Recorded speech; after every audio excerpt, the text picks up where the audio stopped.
and then pray to the Twitch gods that it's actually going to stream this time. Um,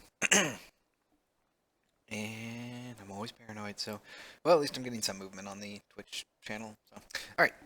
Hello, everyone. This is Chris Ingerson, and it is April 8th.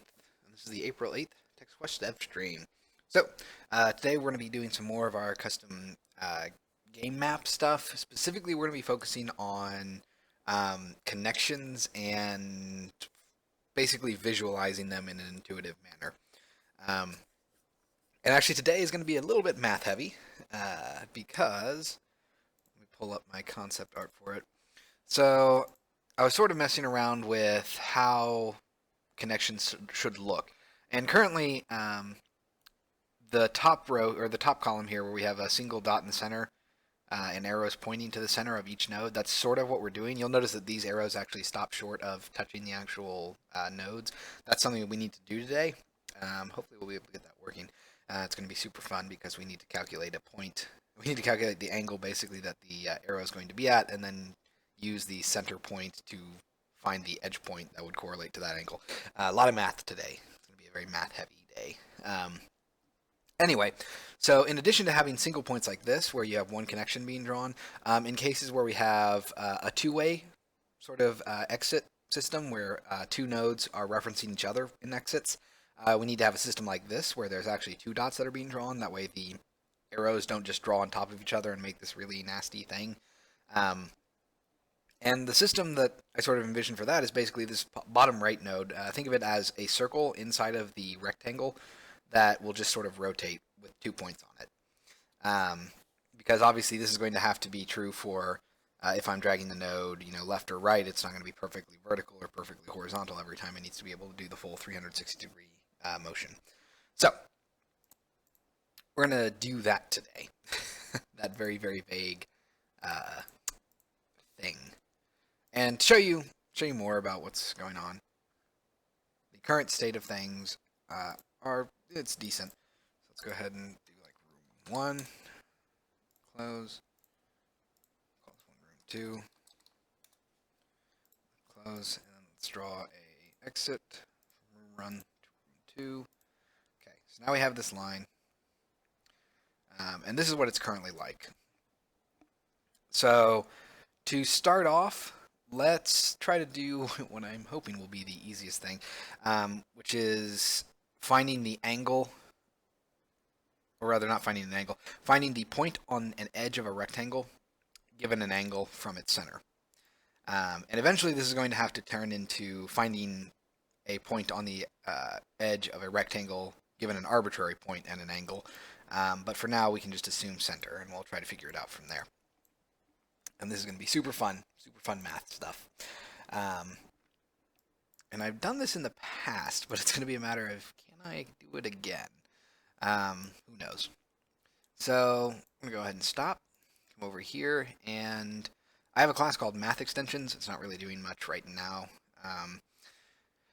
And we're going to add a couple of functions here. So we're going to say public static vector2, and we're going to say get rect edge point. I think that's probably fine. Then we'll have a vector2 size of the rectangle, and then a float given the angle. And that's fine for now. We're going to have another function called public static vector. Oh, hello, 18 Mark Wick. Man, you got here fast. Welcome back. Get rect edge point. This one is going to take a vector 2 size, a vector 3, not vector 2, 3, vector 2 center, and then a float angle. And this is going to return get rect edge point size vector 2.0 and then angle. Okay. And basically these are sort of focusing on like nested equation, so I don't have to constantly type everything and fill it in. Um, well, that's all right. I've heard I'm very good white noise, so let the silky tones of my voice just drift you off to sleep. Though, admittedly, I'm obviously not Morgan Freeman. Wish I was. That guy's voice is amazing. Or Carl Sagan. Carl Sagan has, well, had probably one of the greatest voices to fall asleep to. Like, you just listen to him for 5 minutes and fall asleep. Get rect edge point. Vector 2 size. Vector 2 center. And vector 2 point, or I guess origin, and then float angle. Okay, and this is going to return get rect edge point size center vector 2 dot 0 and angle. Now, the way I'm sort of structuring this is I have a single get rect edge point function that just takes a size and an angle, and it's going to assume that you want to get a point on an edge of a rectangle that is centered at the origin of the world, so 0, 0, and that your angle that you're trying to calculate out from, the original point for that, is also at the center of the rectangle, so 0, 0. Which is pretty much what the get rect edge point here is doing. You have a size, and then you can specify a center. So if you don't want it to be at the origin, you can specify it somewhere, 5x and 10y. But it will still assume that you're casting from the center of the rectangle, and then given an angle, same as always. So this get rect edge point that takes the size, center, origin, and an angle is going to be where all the actual math comes out. Everything else is just sort of assuming 0 values for a lot of stuff. Have I seen white noise? White noise? No. I saw a horror movie called White Noise that was kind of terrible, and that was like early 2000s. It was about, was it Bruce Willis? I don't think it was Bruce Willis, but it was someone who would record like static channels on TV and then play it back, and then that's like some weird way of communicating with the dead, but then there's like this weird undead, I don't know, gang, I guess, that doesn't like that, and then they hunt people down. It's super weird. It was an interesting concept, but it was kind of dumb. But no, I haven't seen White Noise. I do not know what that is. Anyway, so to get a point on a rect, this is going to be super fun. So we're going to have 4 points, which are going to be its min x, max x, min y, blah, blah, blah, all that stuff. And then we're basically going to have to calculate out position with cosine and sine stuff. So I think, does this count as trig? This is either trig or fairly advanced geometry. Oh yeah, white noise. Yeah. Yep, I have seen that. It was kind of meh.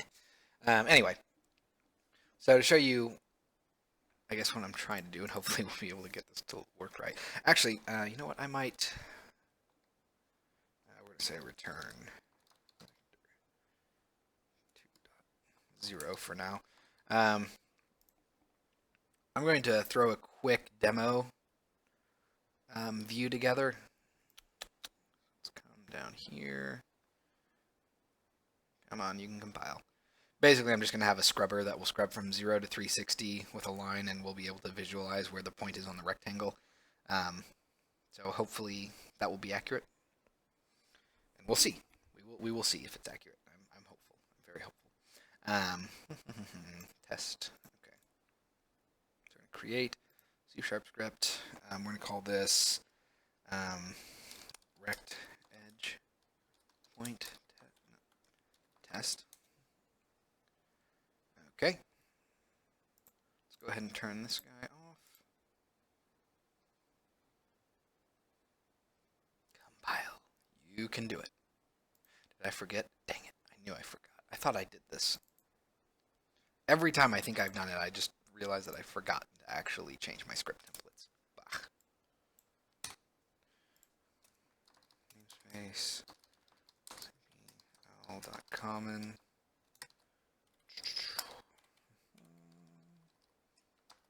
Do that. Don't need any of this. Let's go ahead and do using UnityEngine.ui.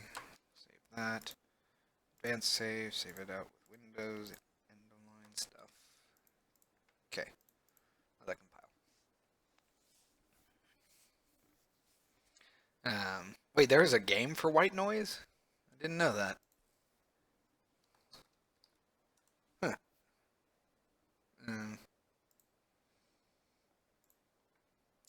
Anyway, let's see here.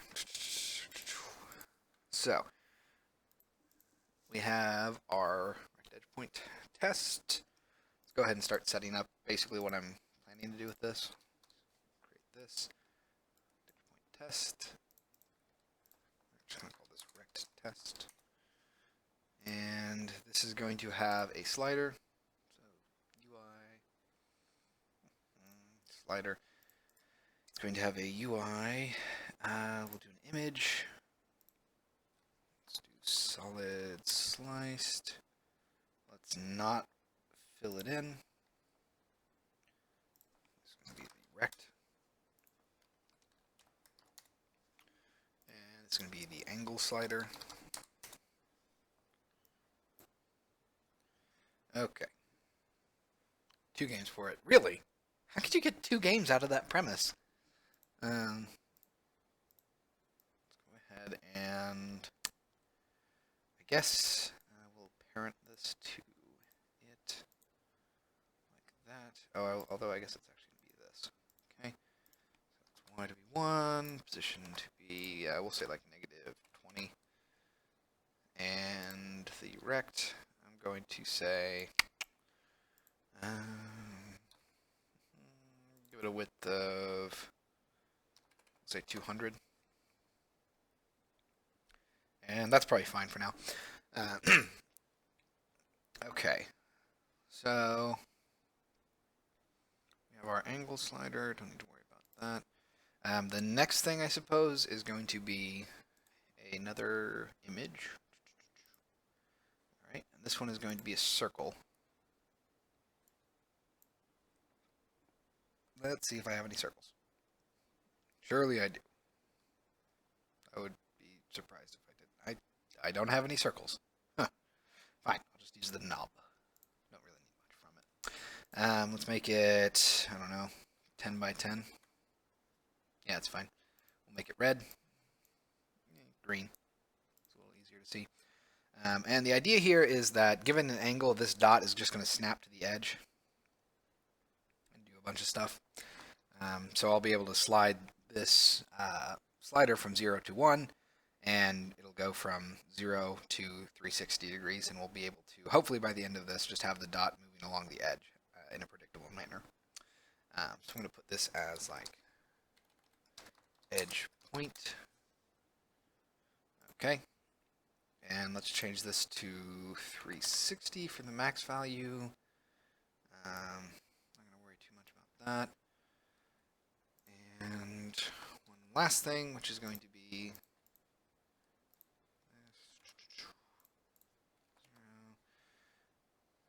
and I'm going to call this sliders. And this is going to be fun.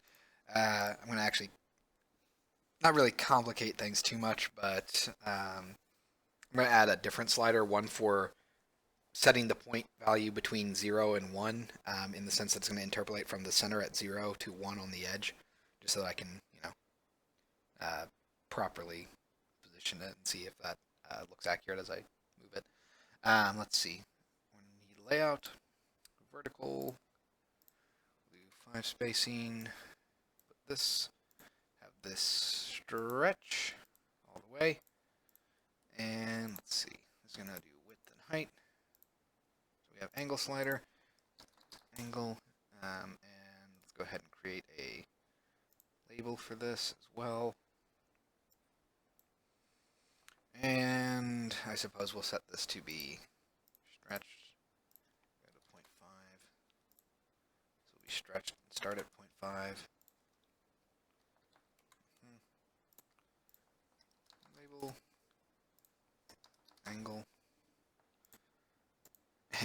set this to be 300. Put this in the center like that. And let's see here. Angle slider, we'll do 25 and 25. That looks kind of rough. 50 and 50. Can't do that. Okay. 40 and 40, I guess. There we go.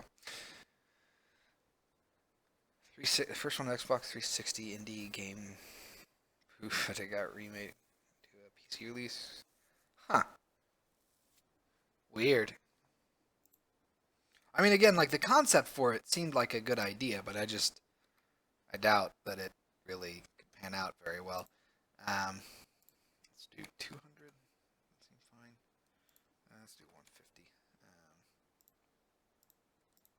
Okay, and I guess these are going to be like 20 and 20 then. That's good enough. And this is going to be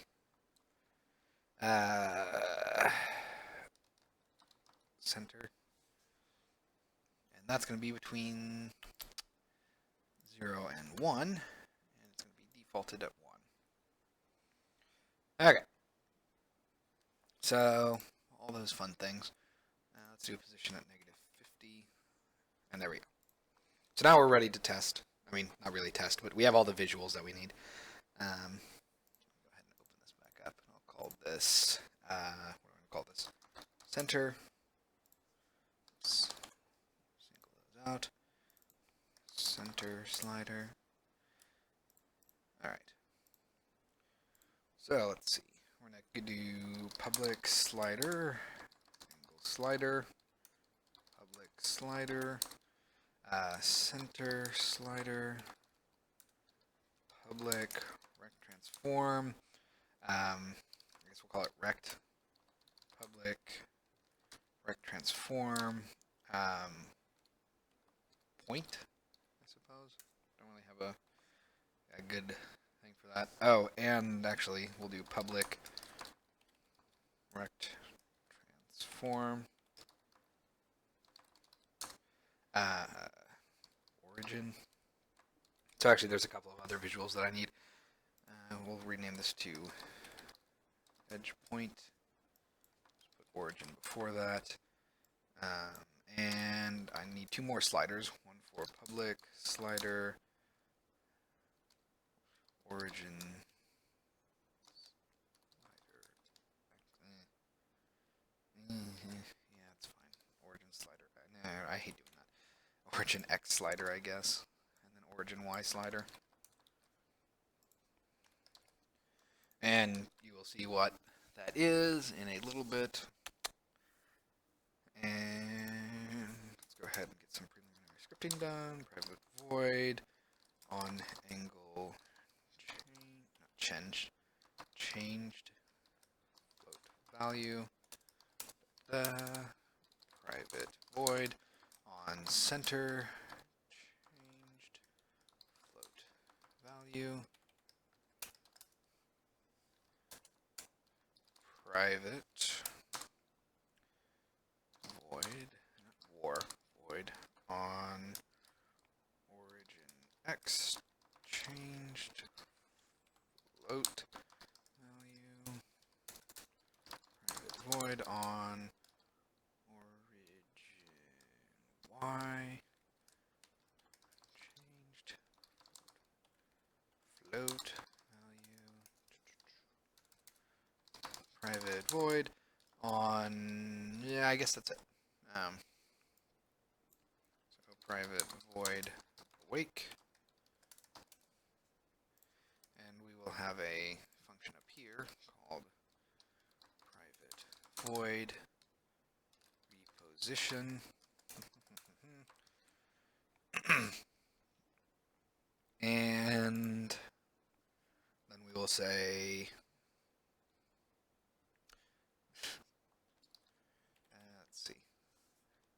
angle slider dot on value changed dot add listener on angle changed. I'm just going to copy and paste this a couple of times. Okay. So center slider, origin X slider, origin Y slider, center changed, on origin x changed, and then on origin y changed. All right. So all that fun stuff. And we're going to call reposition at the end of each one of these. So let's go ahead and copy and paste that.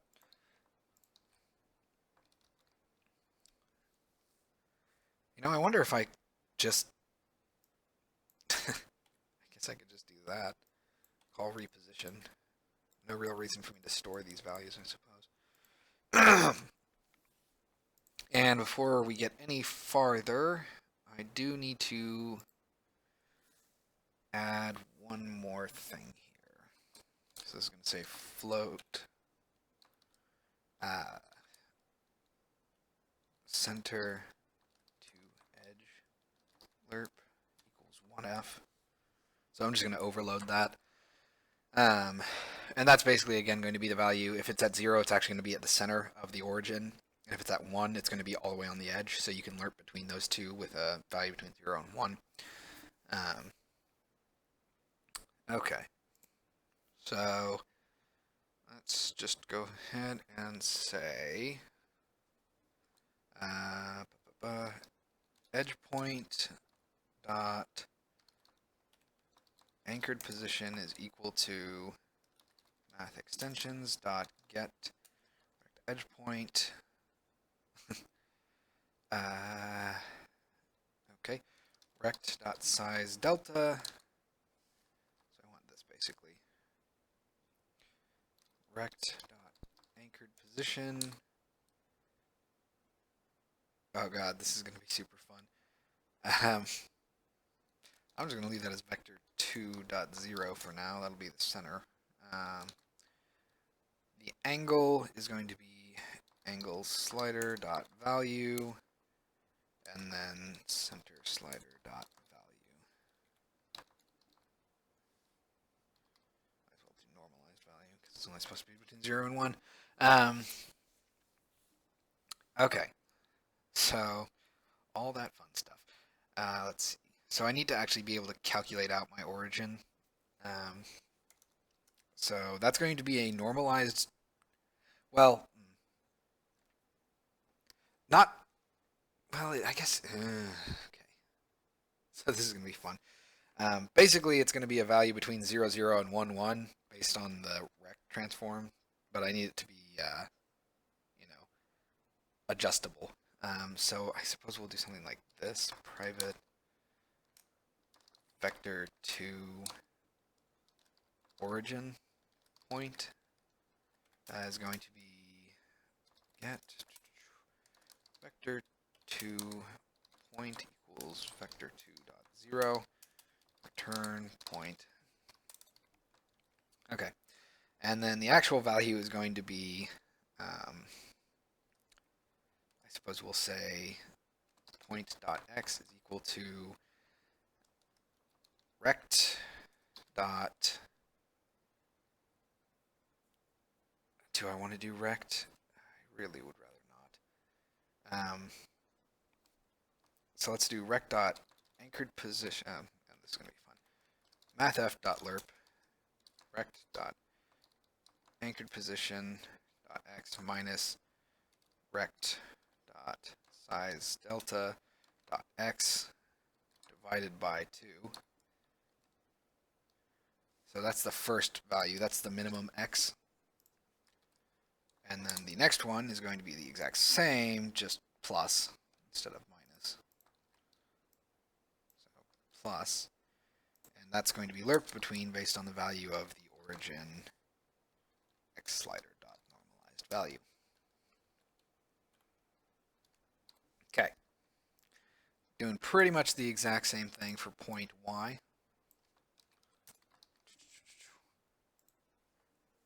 And let's go ahead and say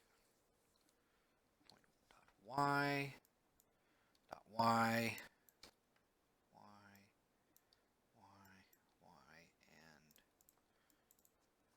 and origin y slider. Okay. Let's see here.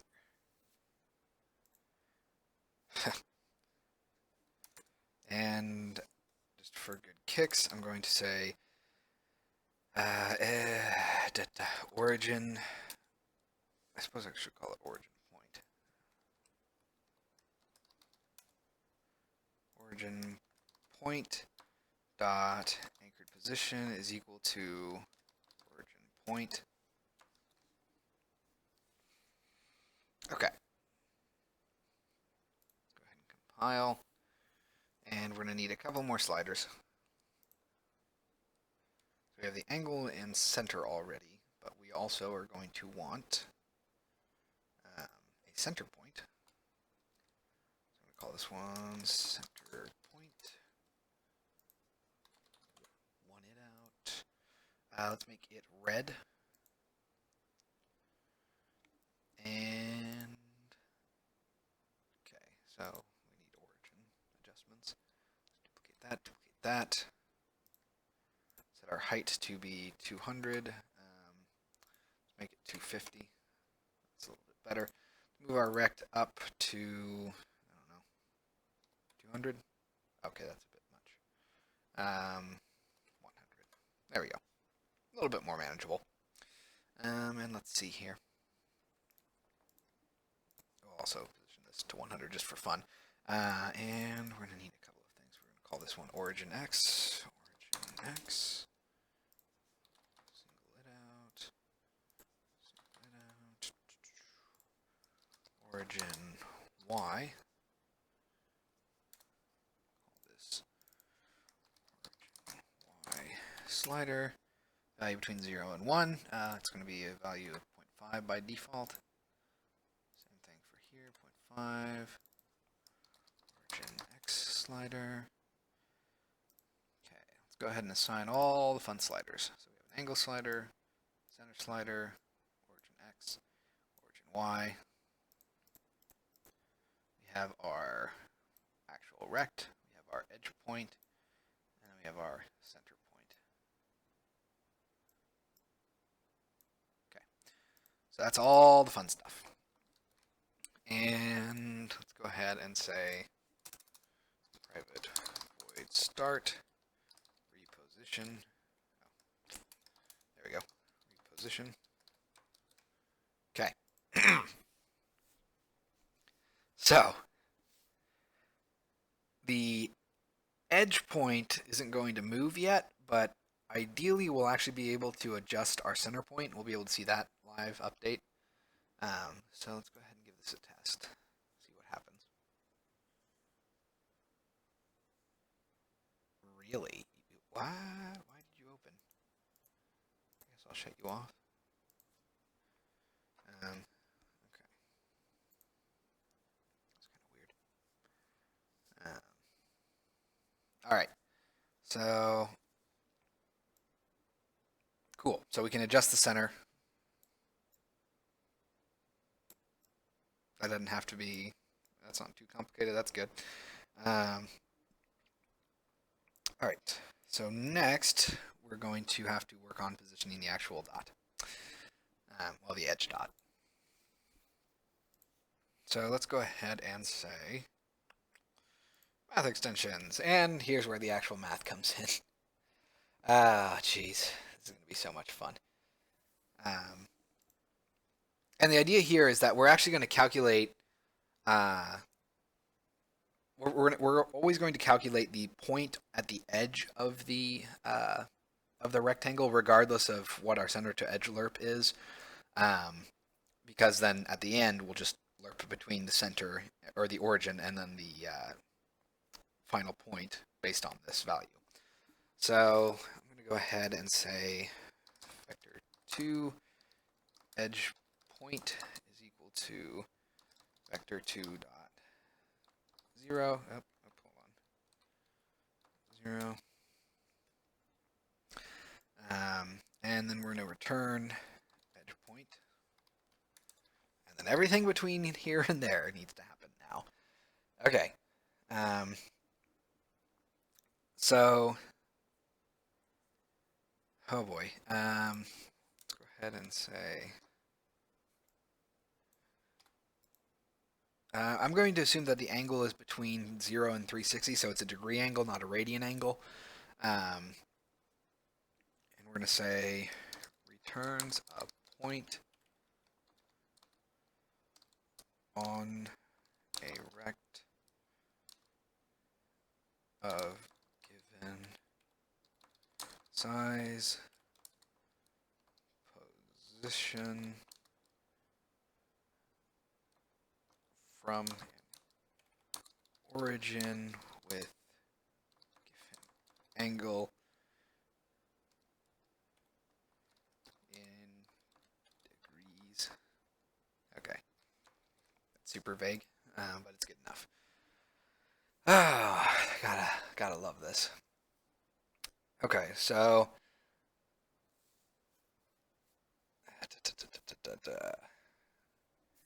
we're going to know the angle, fortunately, because we'll already know what our um, well, I mean, we're gonna know what it is. We're gonna be passing it, and jeez, I love trig. So I'm gonna take a stab. This is gonna be some fun mathing, and hopefully I won't be too boring while I'm doing this. So let's see here. We're gonna look for we have our center already, which is good.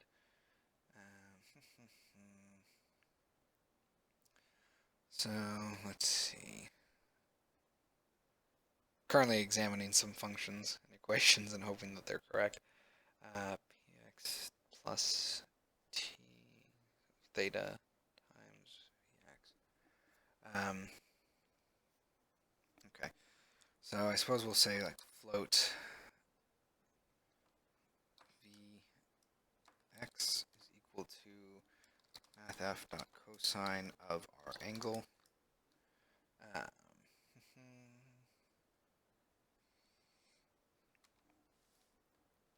And I suppose our angle will actually end up needing to be radians anyway. So I'm going to say angle is equal to,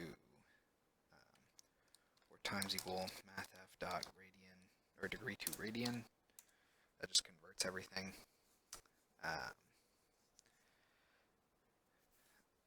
And then let's see, we're going to need float vy is equal to mathf dot sine of the angle. Okay, and we're looking for, jeez. This is going to be super fun. So I suppose we'll go ahead and calculate out our min and max values. So we're going to say vector 2 min point is equal to new vector 2 mathf.lerp. I guess actually it's not mathf.lerp. We don't need to do that. We're just going to say center dot x minus size dot x divided by 2f. That's the x value, and then center dot y minus size y divided by 2f. So there's our min point, and then vector 2 max point is pretty much the exact same, just with pluses instead of negatives. So plus. Okay. So there are our min. There. I cannot talk. Those are our min and max points, and we're basically trying to calculate for p of x. This is going to be super fun. So this is the function that I'm using, by the way. Well, there's actually 4 functions, but this is one of them. So that's the function where p of x plus t, which is theta, times v of x.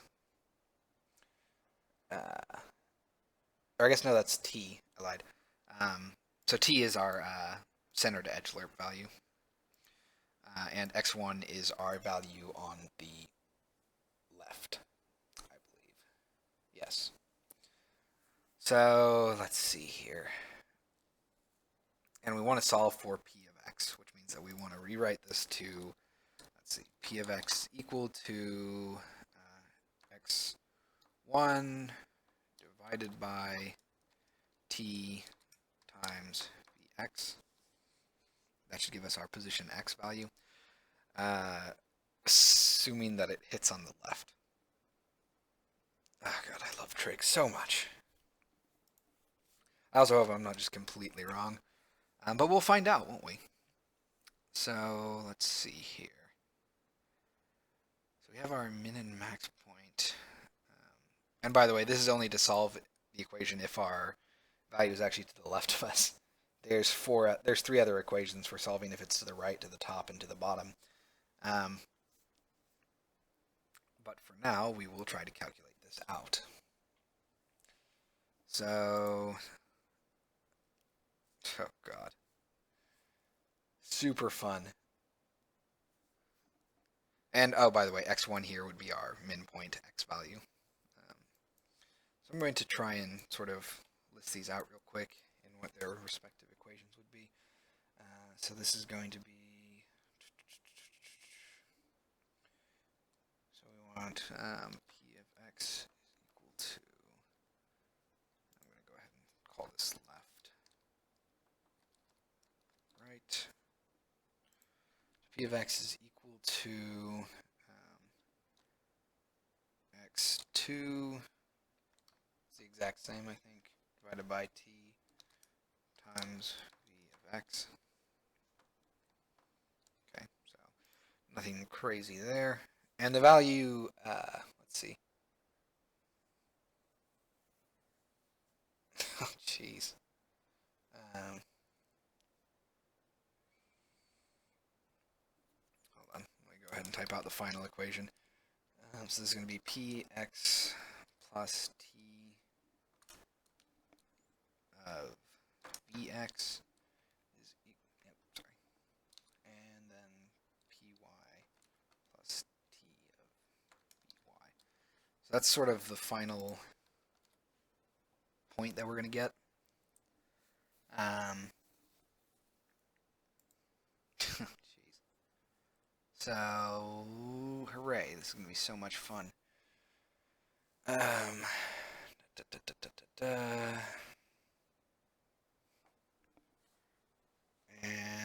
I would think we want to solve for px, except,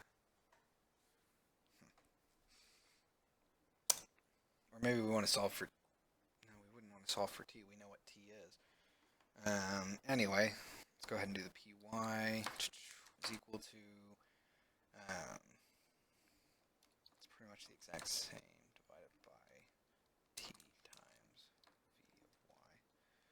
Alright, so we have the general idea. It's going to be the exact same for our next one, just with y2. This is bottom. Okay. So we have to solve for px and py, basically. So much fun. At least I hope that this will actually work.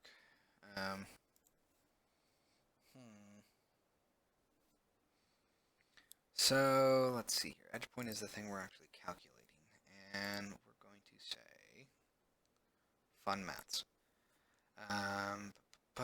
So I have to determine the angle. Okay.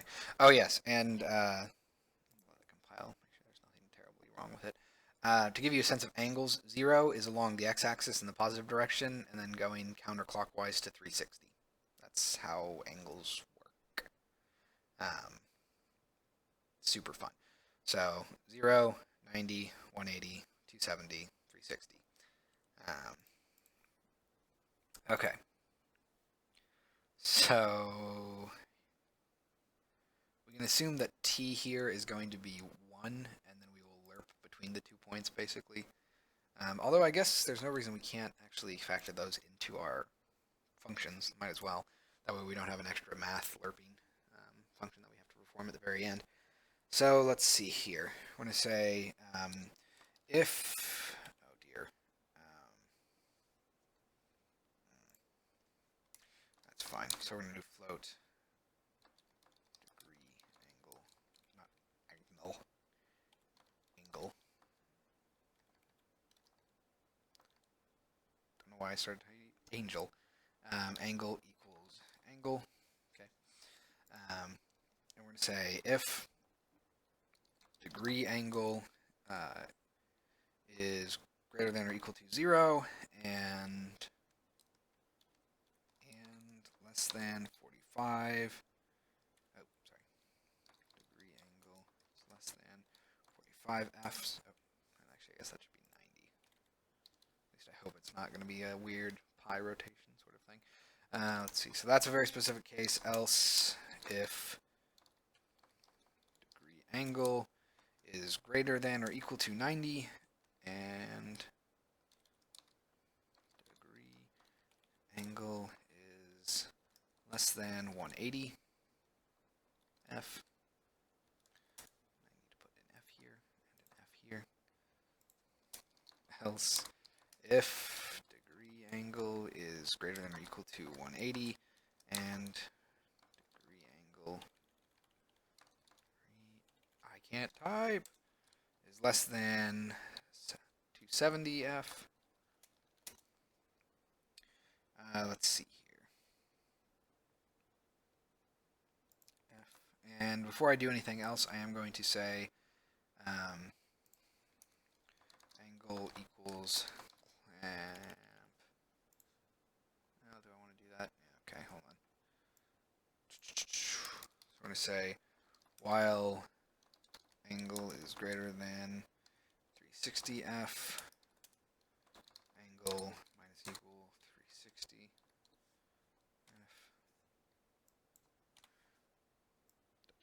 f. While angle is less than 0 f, angle plus equal 360 f. And that's just to clamp it so that it's guaranteed to be between values 0 and 360. Because anything, less than 0 just wraps again. And anything greater than 360, again, just wraps. So we want to just simplify it down, make sure that it's definitely between these two values. Because everything is just an interpolation of that, basically. So we're going to clamp that down, and we'll set our values based on that angle. And let's see here. Else, if all else fails, if it's not between 0 and 90, not between 90 and 180, not between 180 and 270, that means it's got to be between 270 and 360. Okay. So 0 and 90 should be to the right, so we're going to use this function.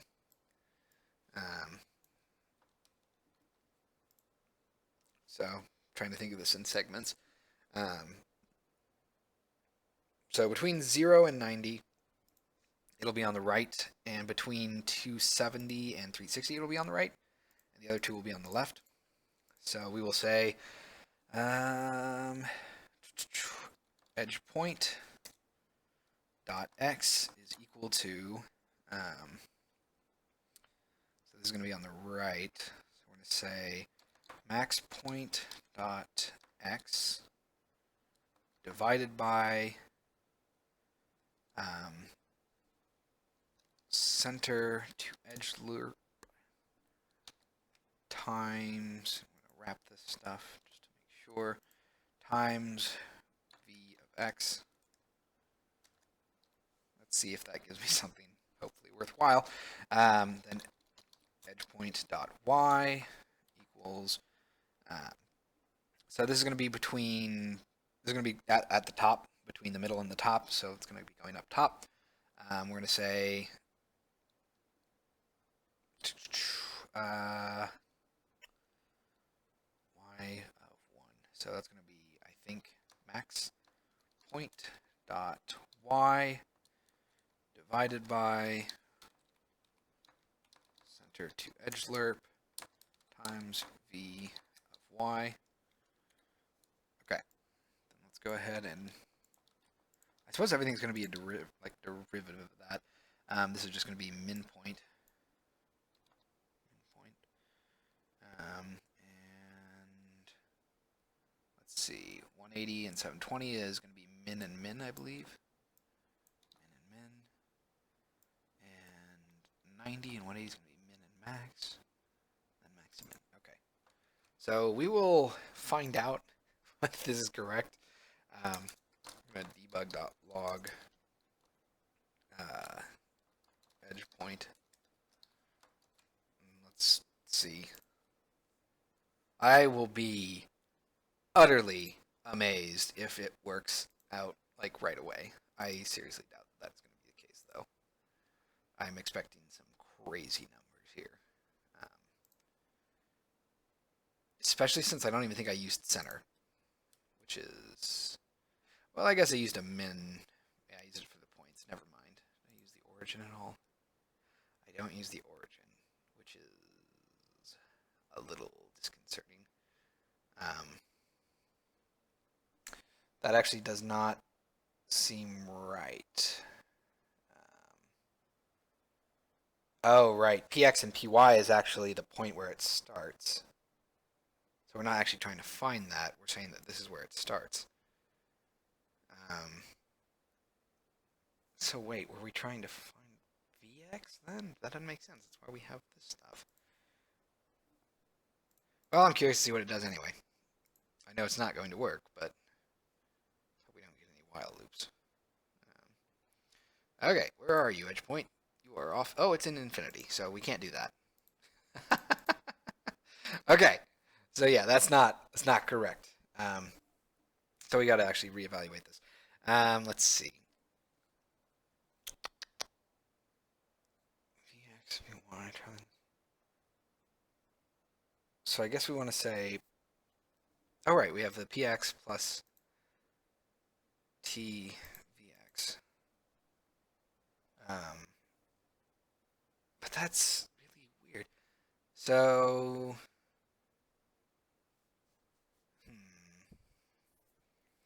also it doesn't help that I haven't done math in probably half a decade, like in terms of hardcore math, actual just mathing everything out. Let's see here. So we want to say so px and py. That's the origin point basically. So no longer are we calculating for that. We're actually trying to say.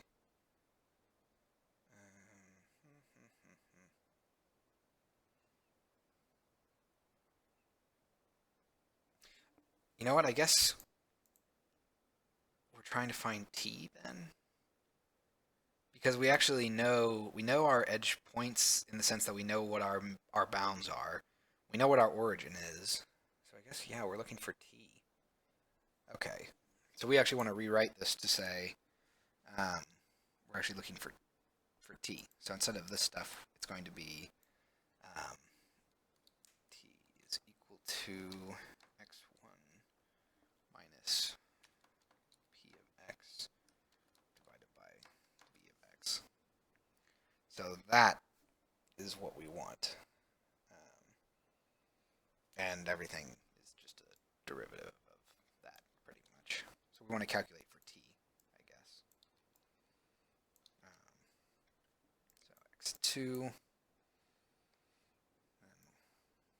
y, y2, y, and y. Okay. So I guess we'll try this then.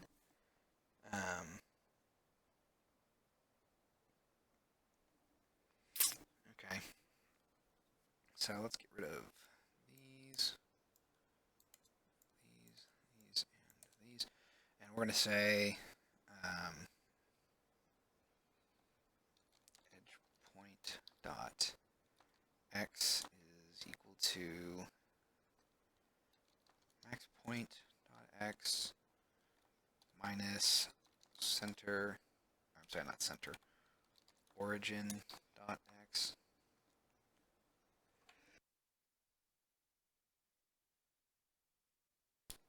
Excuse me, I had to sneeze. So minus origin dot x. Okay, so let's wrap those. Divided by And pretty much the same thing for the y. Y.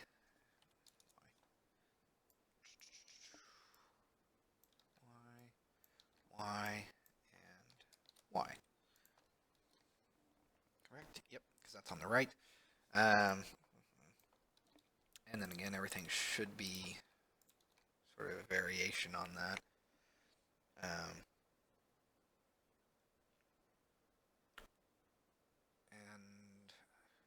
yeah, that's fine. At least I hope that that's fine. So let's see. 90 to 180, this is going to be a min point on the x. And do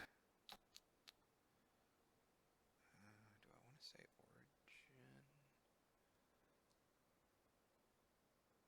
I guess I don't really have much choice there, so we'll find out.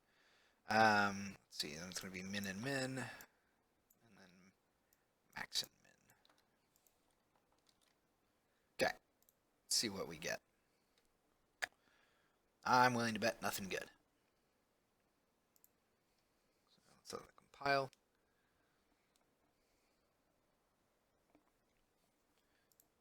And let's see. We got another infinity. We got infinity.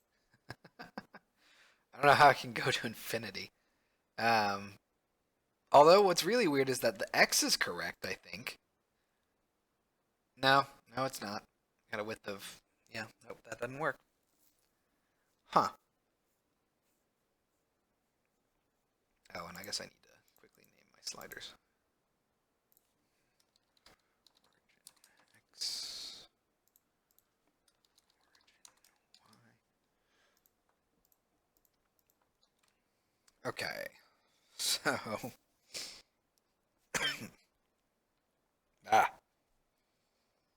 smallest positive one, huh?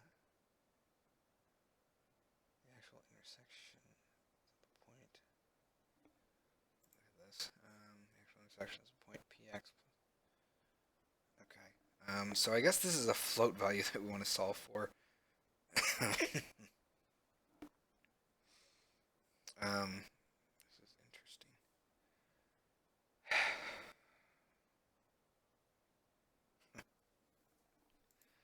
Okay. God, this is gonna be super weird.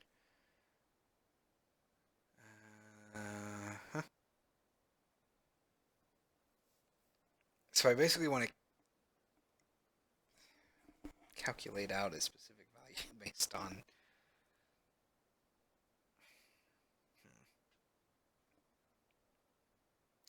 Does not make sense.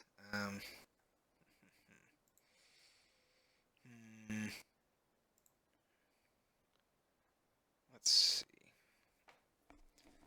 I guess I'm gonna have to do the whole arctangent thing. Ah, gross. I was really hoping I could avoid this.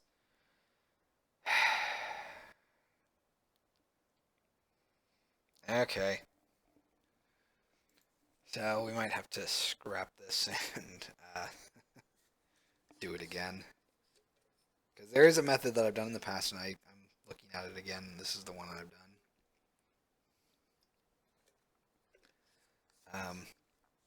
It's just gonna suck so hard.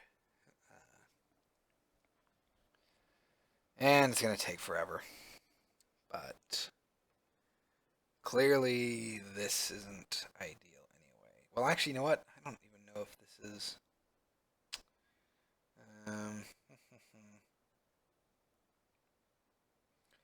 This is actually not correct. I need to be able to calculate it given a point. So I'm kind of stuck here.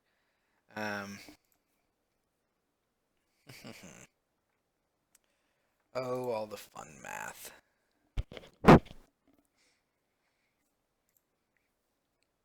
And let's see. Hit the left wall. Px t times or t is equal to 1.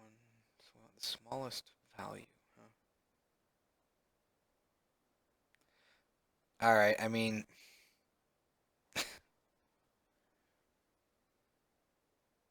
God, that's gonna be so weird.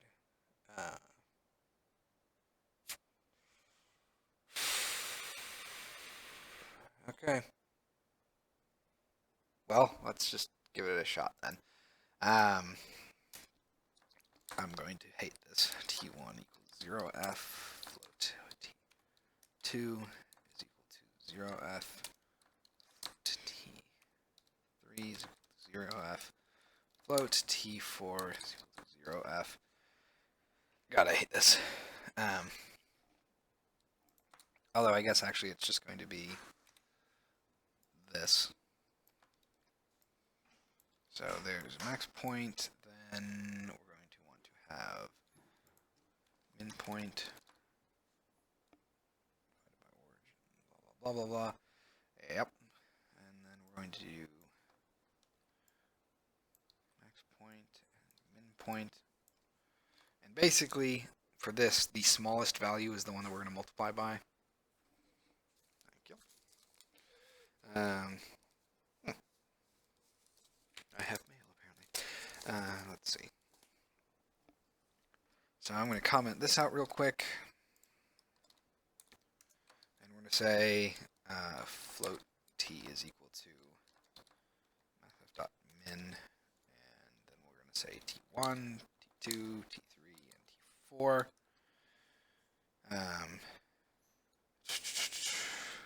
Except, actually, that's not the case. We have to make sure that it's a positive value. So the correct value for t is the smallest positive value. Super fun.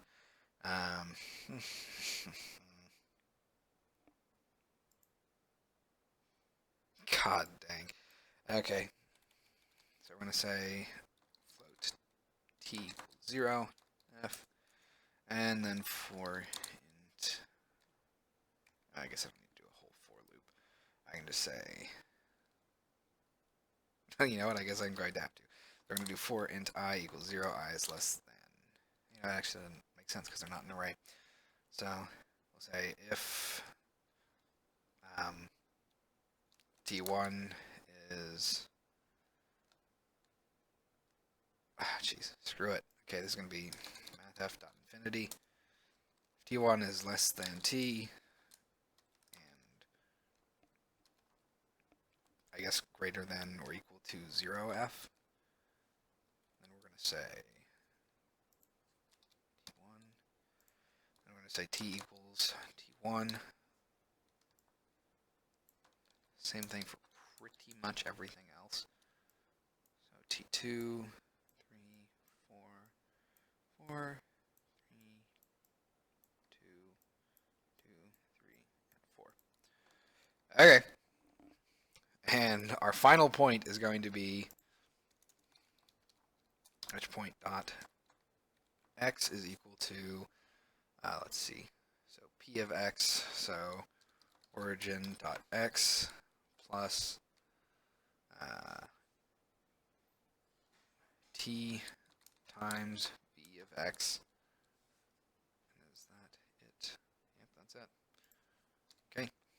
And then edge point dot y is equal to origin dot y plus t times b of y. And let's really hope that that is correct, because I do not particularly enjoy doing trigonometry on a Devstream. Mostly because, you know, I'm bad at trig. I never liked it. Never liked much past geometry. Well, that's more palatable. So that's almost correct in like a weird way. So you can see that it's going along an edge somehow. Let's see what its actual point is. So to 50. Wow, that goes like really far down. I'm going to zoom out, see if I can see it.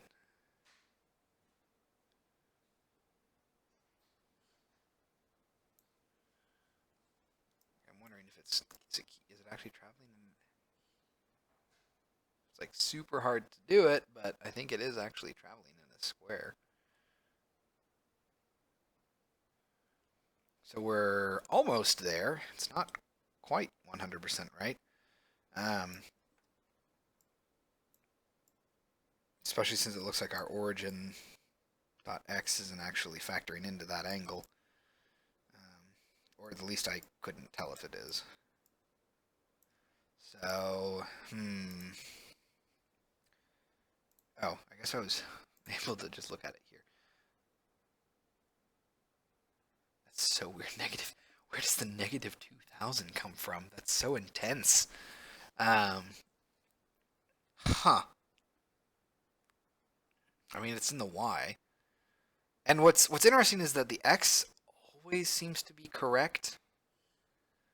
At least I would think so. Uh, and real quick, I'm going to go ahead and add some value labels here just so I can see what the angles are visually. Make it a little bit easier for me to accurately judge everything.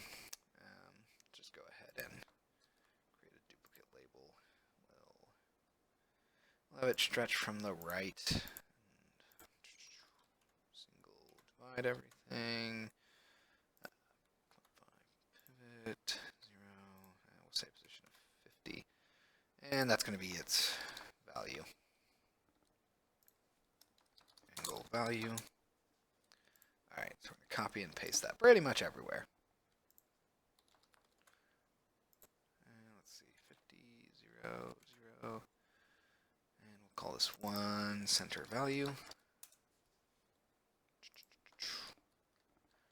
This one is origin x value.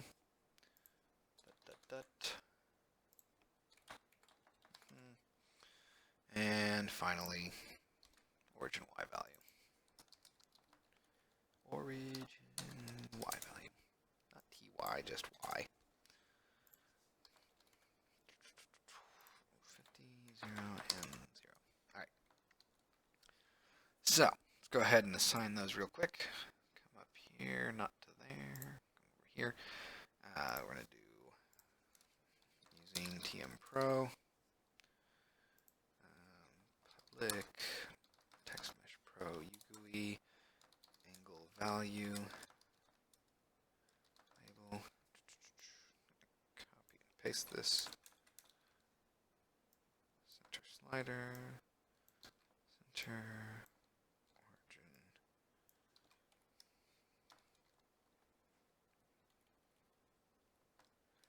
Origin Y value label. Okay. I'm going to come down here. We're going to say angle value label dot text is equal to value dot to string center value label dot text is equal to value dot to string.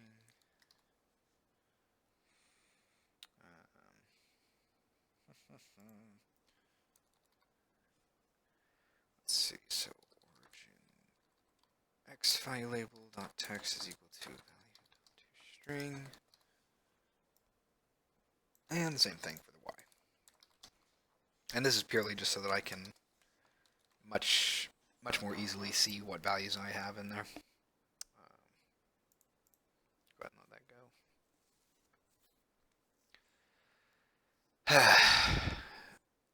go. I'm not a big fan of doing math. It always takes forever. And, of course, trying to make it complicated by having like an adjustable point. Because I need that. I can't have it be directly from the center. It does have to be able to be anywhere. Because I need to have an arbitrary width and height and whatnot. Alright. Let's go up here. Origin Y value. Origin X value. Center. And angle. Alright.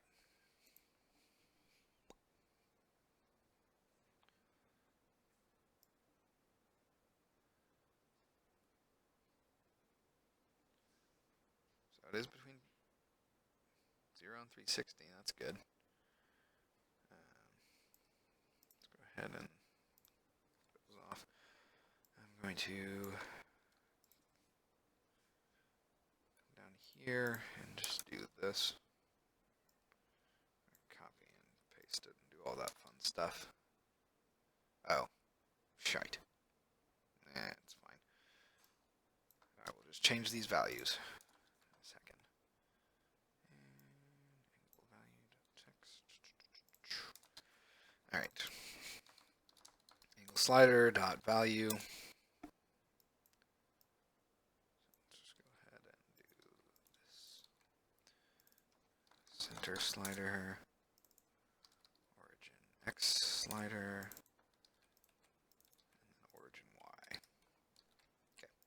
So that should just cause all those values to initialize whenever we start playing. Da, da, da, da, da, da. Shazam.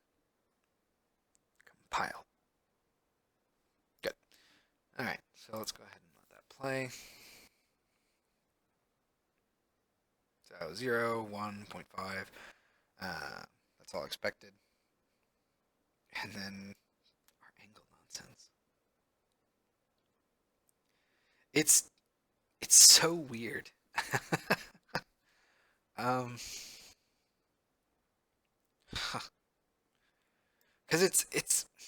it's like it's correct on certain bounds. Like the x values are all correct, no matter what. It's just that the y value is insane for some reason. I do not know why.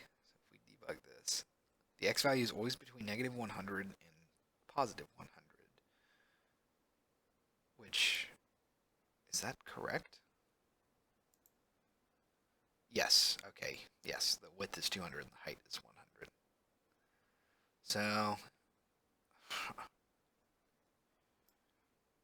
So it's always going to be between negative 100 and 100.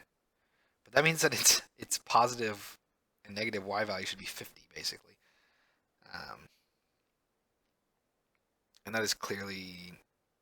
Well, see, and the weird thing is, it looks like the positive y value is 50.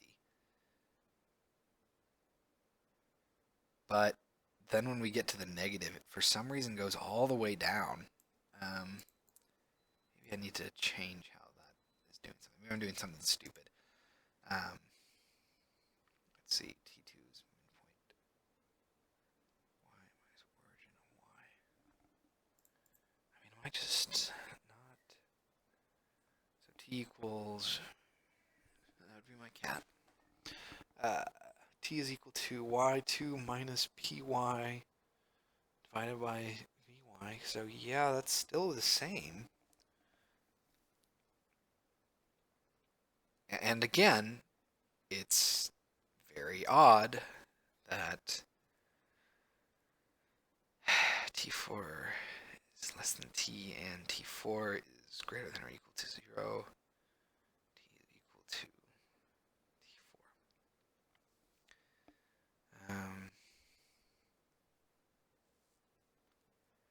Edge point dot x origin y times T VY. So origin dot y plus T VY. Jeez.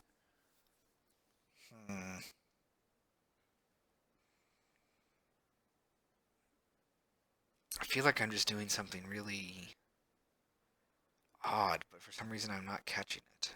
Let's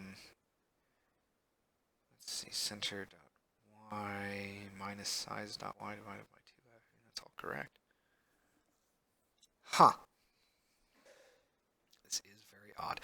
And I guess to ensure that everything's correct, we're going to say edge point dot x plus equal center dot x edge point dot y plus equal center dot y.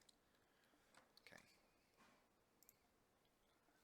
So, and to show you why I did that, when I start playing, actually, I'm guessing that my green dot will be in the center, and then everything will sort of correctly fan out from there, except for the bottom values. So let's go ahead and let that go.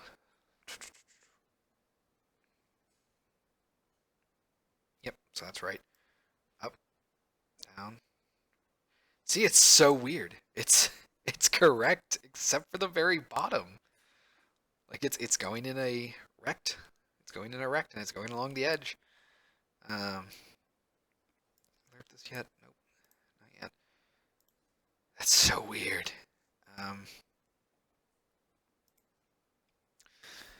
Huh. I just have to be doing something really strange on the final t. Point dot y max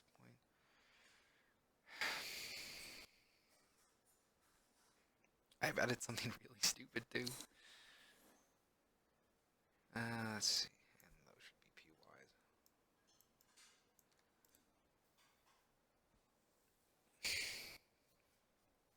That's driving me nuts. Max point. I mean, I suppose I could try to just clamp it, but I feel like that's not correct. Because again, super weird that this is happening because of just one value.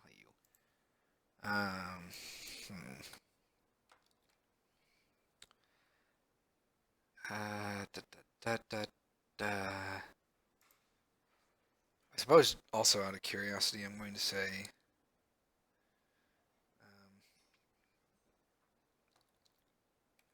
edge point dot x is equal to mathf dot lerp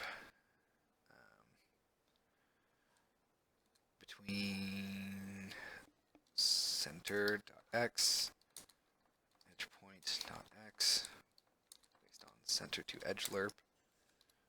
Do all that stuff. Same thing for the y value.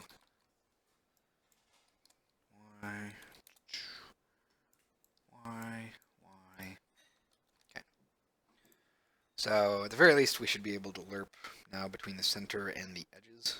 Actually, be able to have our origin, or not our origin, but our center slider do stuff. So let's see. Play. Default at 1, so it should be over here on the right. And then if I do this, boop, simple as that. If we calculate our angle, do all that stuff. Let's try to like really draw this up. My God, it goes so far down. It goes all the way down to 10,000, negative 10,000. That's ridiculous. And it also says that our x is at 100. That's not right. That's very odd. Why would our x say that it's at 100, but it's clearly not?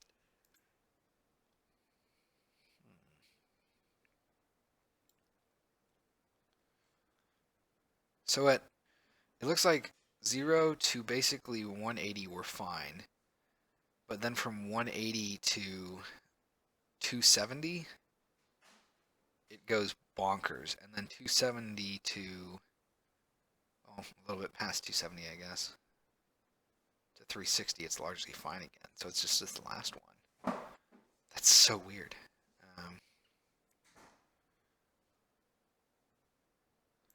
let me put the center out here again. So here you can see that its values are going pretty decently on the x. Then we're going negative 100 straight to positive 100.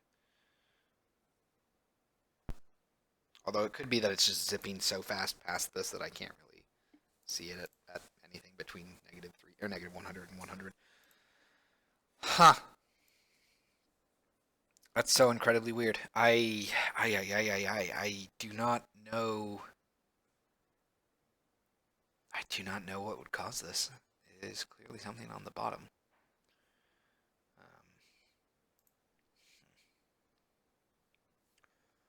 Let's see. I mean, I'm not just doing really terrible math, I wouldn't think. So, let's see. Center.x minus size.x.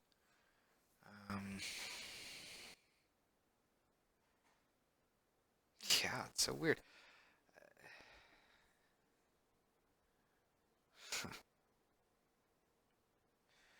I guess I am going to debug these two values, min and max. I want to make sure that min, I mean, I guess it would actually be negative, though.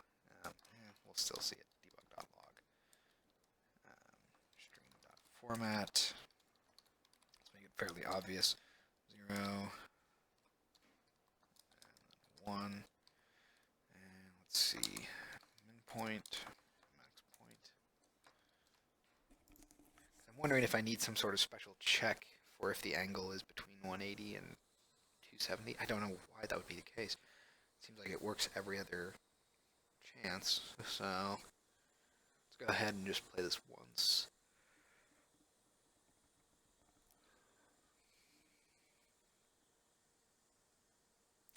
So the max point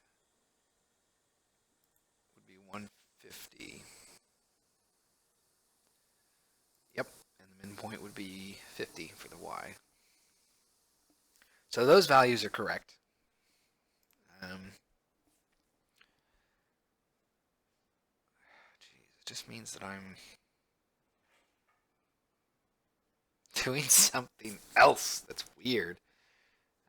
It's got to be something small. It's got to be something incredibly tiny, and I'm just overlooking it completely. God, what is it? Drives me nuts. Point.x,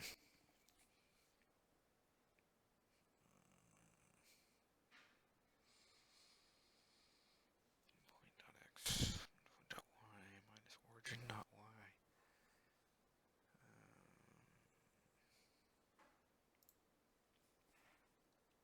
I guess that's another thing to kind of try. I'm curious. Curious to see if our origin is actually doing anything right now. If I raise this, it is not. Because if that were the case, this dot would be rising with it, basically.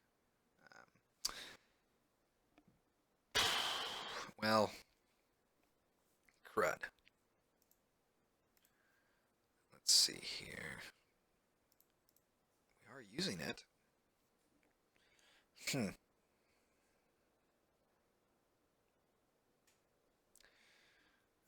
Let's see. Min point. Origin plus.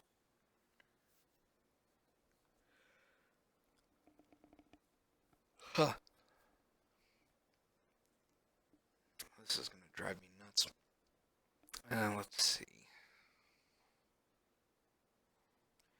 Edge point. X plus equals center. I mean, that stuff's a given because that's how you actually position it correctly.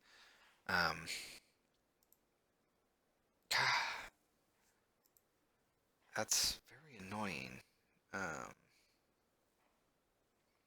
Since origin actually does play a factor in it.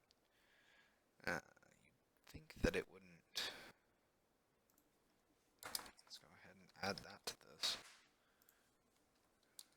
Origin. Just to make sure that the origin point isn't constantly registering as vector 2.0. Oh my, am I being stupid? I might have been stupid. I might have just said, yep, there we go. Origin point. I feel a fool. Okay. Let's see if that fixes it. So, of course I'm going to get bad results if I pass in the completely wrong values. Let's see here. Shazam. Alright. Hopeful. Very hopeful. Come on. Huh. That's...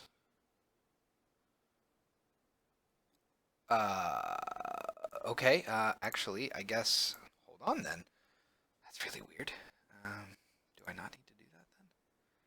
I guess the center is being used here, isn't it? Okay. Let's just do this. Is that really it? Is that gonna work, then? So it's just because I was passing in a bad value?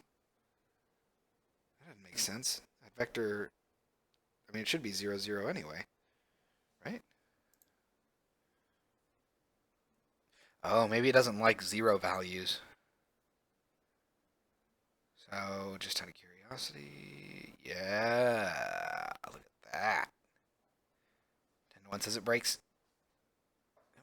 Okay, So we're doing actually pretty decent. 0.5 angle. Boom! Nice! So, hooray for math. Gotta love it when it actually works. Let's get our center value between 0 and 1. Let's do something like 0.5. As close to 0.5 as we can get. So, nice. Yes! That's super exciting. So we can stretch it out. That'll give us accurate points. So let's go ahead and do like a weird origin, something like this.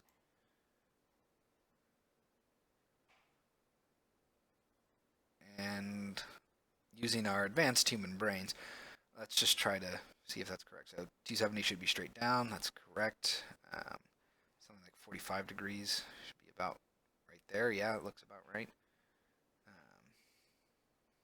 Yeah, that looks about right. That's super exciting. Okay, let's do 200 and we'll just slide this around and see what things look like. Uh-oh, did I miss? Okay, good. Nice. Hooray for math. So that's exciting. That actually, I mean, to be fair, it did take me about as long as I was expecting. An hour and a half is pretty nuts. But we have our points, and it's accurate from what I can tell. So now begins the very fun part. Let's see. So let's get rid of you. Get rid of you. And I just out of curiosity, and because I have to know, let's see what happens when our position is actually at 0. I did not mean to become a Dr. Seuss character there. Okay, so angle. Oh my god, it's still good. Whew! Hooray. I wonder why I was being so weird before then. Alright. So, yeah. Well, look at that. We got all of our angles. So, returns a point on a rect of given size and position from an origin with given angle in degrees. Nice.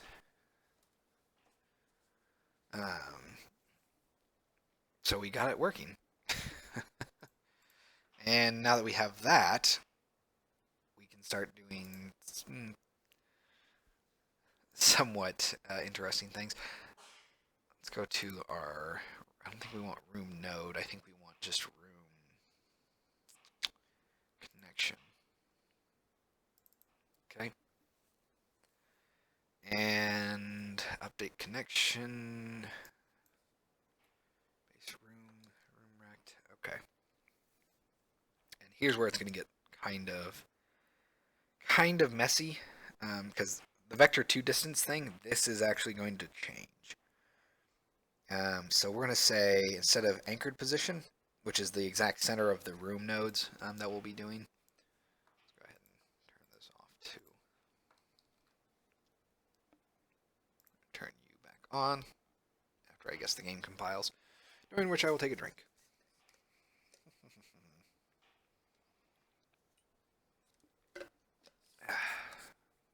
Okay, we'll do that. And before we do that, this is where it's going to get nuts. So, oh geez, this is going to be so much fun. Let's comment this out. And we're going to say float distance is equal to vector 2 dot distance, and then math extensions dot get rect edge point, and you know what? Come over here, and I'm actually going to add a convenience thing. So let's go ahead and say public static vector 2 get rect edge point given a rect and then an angle, float angle. Okay.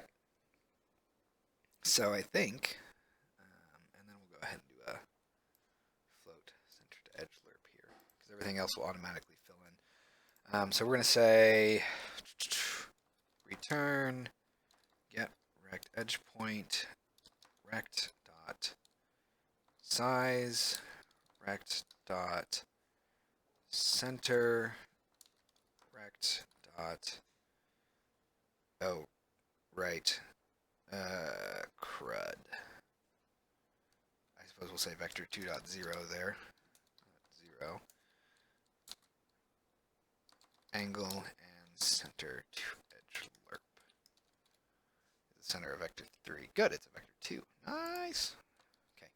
And I suppose I'm going to actually need this.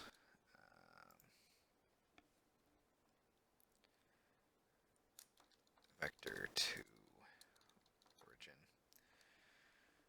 origin.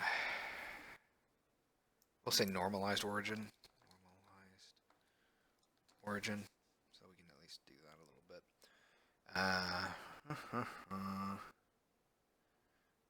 And I suppose we'll do this. So that should give me actual rect and all that fun stuff. And let's see. That's where it's going to be fun. We're going to have to say vector 2 origin is equal to new vector 2 rect dot center.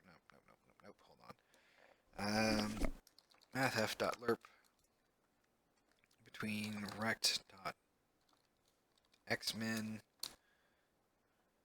xmax rect dot xmax based on normalized origin dot x. Okay, that's the x value. I'm going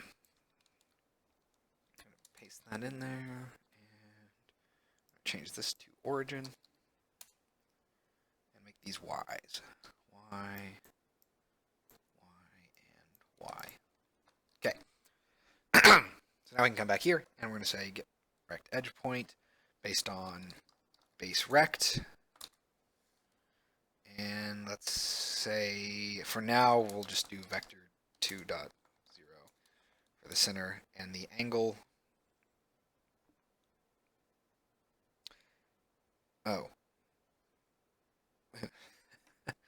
Do I have an angle value? I don't have an angle value yet. So I'm going to have to put this below the angle.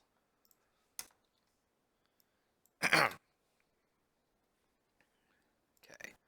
So that gives us that. We're not quite done yet, and you'll see why in a second. Distance. This is going to be the target rect. And let's see here. Oh, and I guess I need to actually move this below.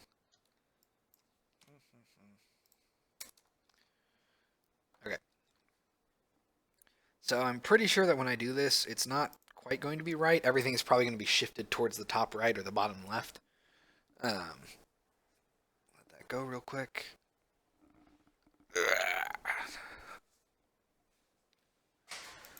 All right.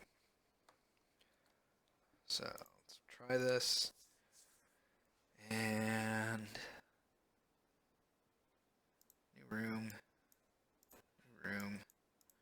Call this one room 1. Add an exit to new room. Hit close. Well, it's almost right.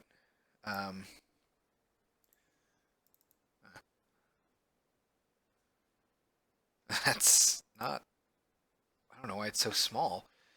Surely it doesn't think that the distance is that. So let's come back here to room connection. Let's go ahead and say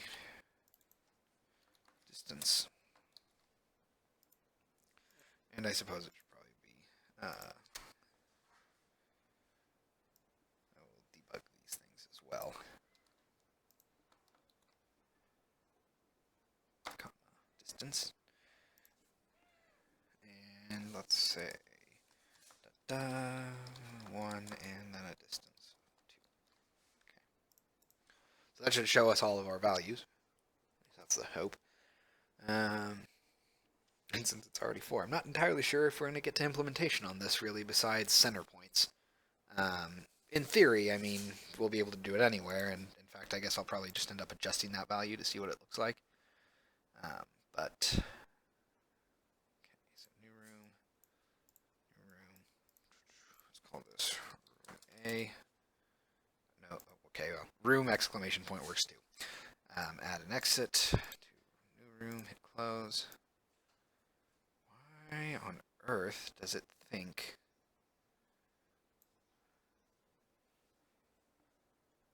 is it giving me local positioning? That makes no sense. Why would it do that?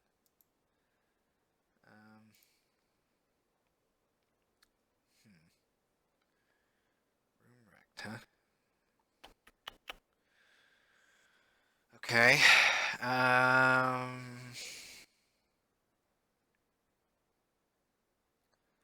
Huh.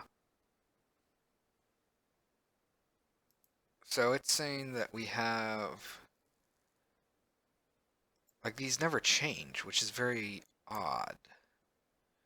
Well, actually, I guess that would, no, that wouldn't make sense. The rect edge point should constantly be changing. But why wouldn't it?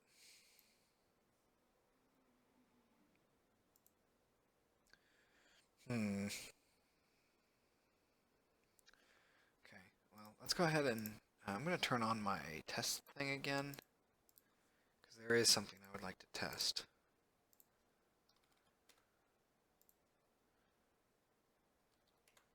Okay, let's give it an offset like that.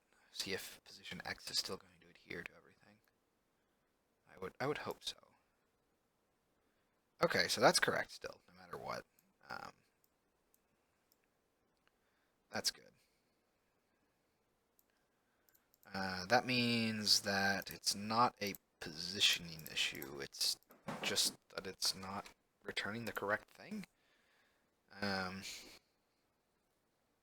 So I guess let me go take a look at this. Passing in base rect from its center and then the angle.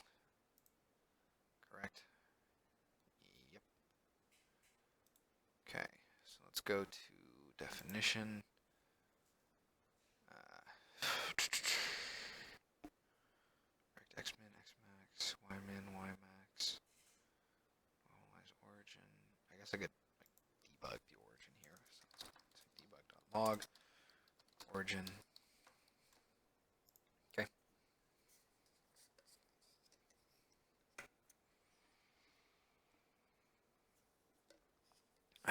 So much fun.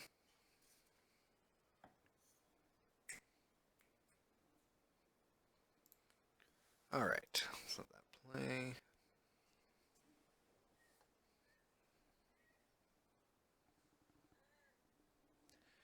And we'll do new room. Drag this off to the side. Another new room. Call it room B. Close. Huh. So that's our origin, huh? Negative 85.1. Negative 22. Is that correct? Map border. Map area. So we go ahead and zoom in here. So no, that is not correct. I don't know where this negative 66 value is coming from. I guess it would be here. But if that's the case, I don't know where this positive 8 or this negative 85 value is coming from.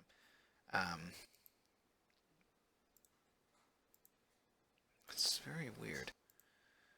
The height will always be roughly 22. I think it's using this like local positioning for the rect transform. I might.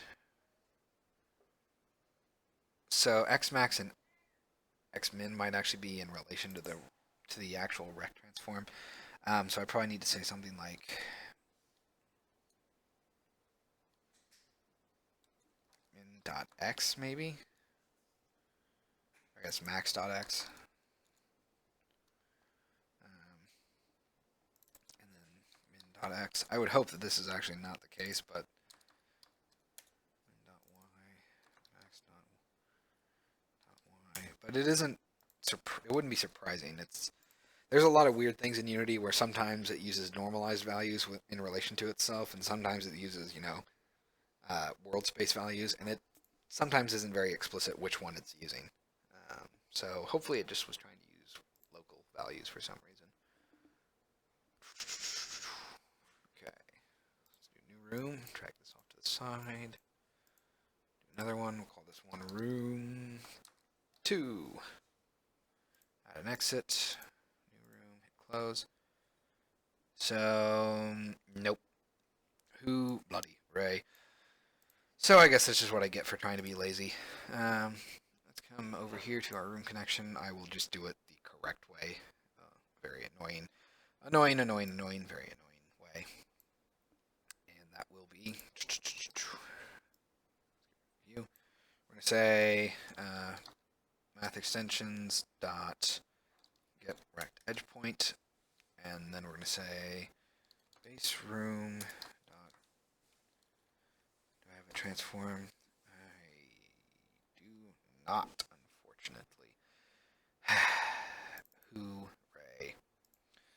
So we're going to say rect transform base R equals base room dot get component rect transform. And I will probably change these to cache values later on, but for now it is fine. So base R, target R, target room. Okay, so we're going to say base R dot hold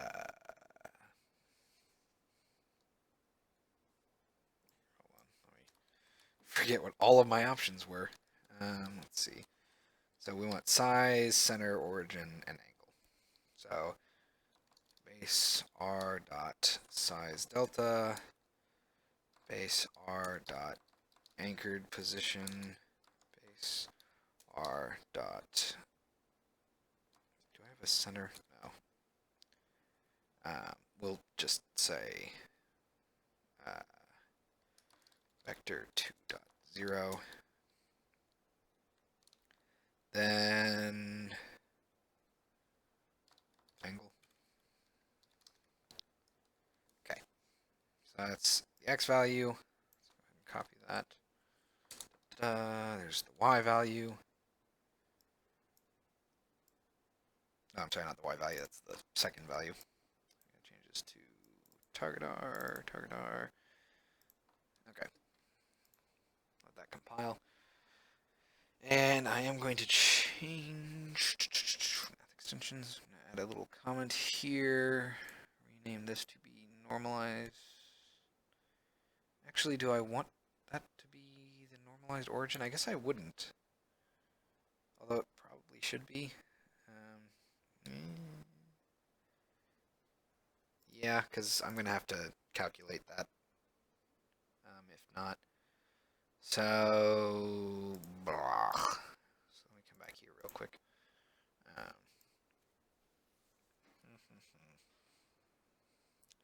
So that actually might be why the angles were screwy, because I was using vector 2.0 and I need a normalized value, or I need a value that's, well, actually no, on the rect it probably was finding them right. But here I can't use vector 2.0. I actually need to pass in the real rect. So I suppose I'll just use the target R dot anchored position, same as before. Same over here. Base R dot anchored position. Okay, let's see if that works.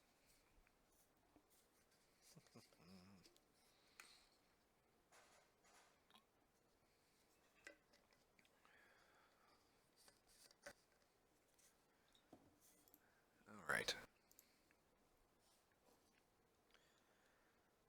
So let's go ahead and say new room, whatever. Close. And okay, we're pretty much back to square one, I guess.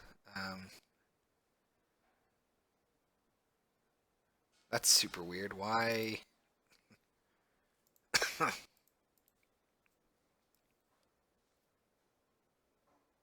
Huh. Why would it be 0? It should be floating all the way to the edge. Uh, huh. Let me, I guess, just make sure. New room, new room.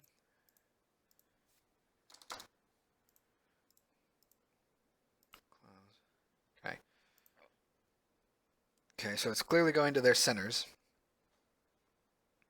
And it should just be grabbing these rect transforms, so I don't quite know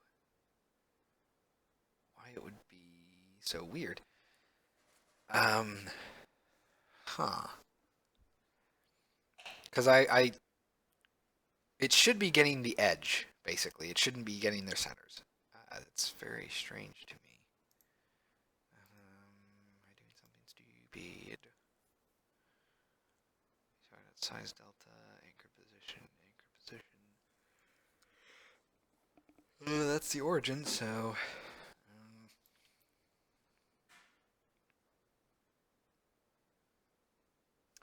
Huh.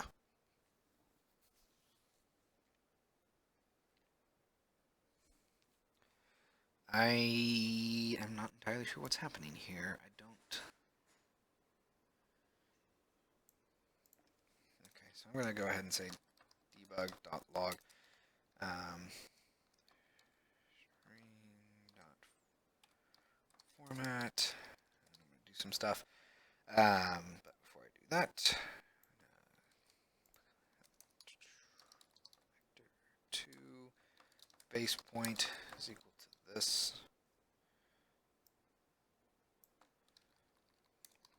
Vector 2, not 3. 2 target point is equal to this. And we say base point, target point.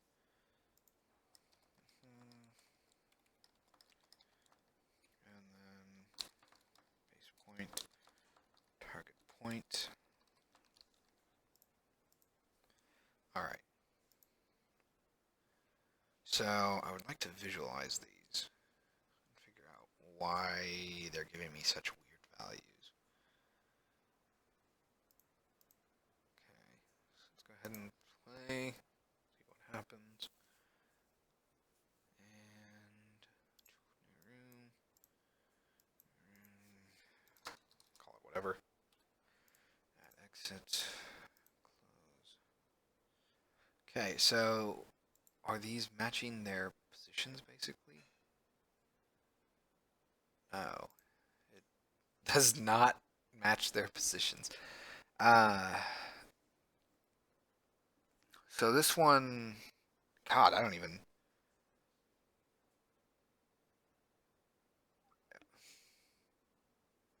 Well, hold on. Half of 170 would be roughly 215. But I don't know why that would be. Okay,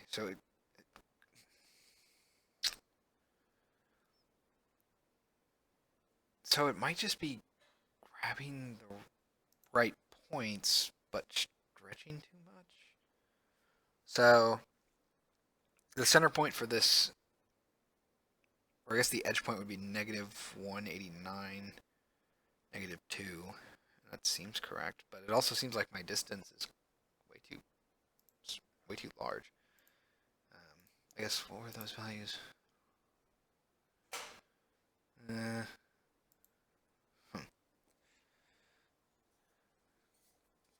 Okay.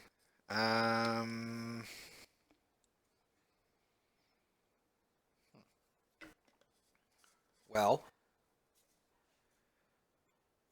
I suppose.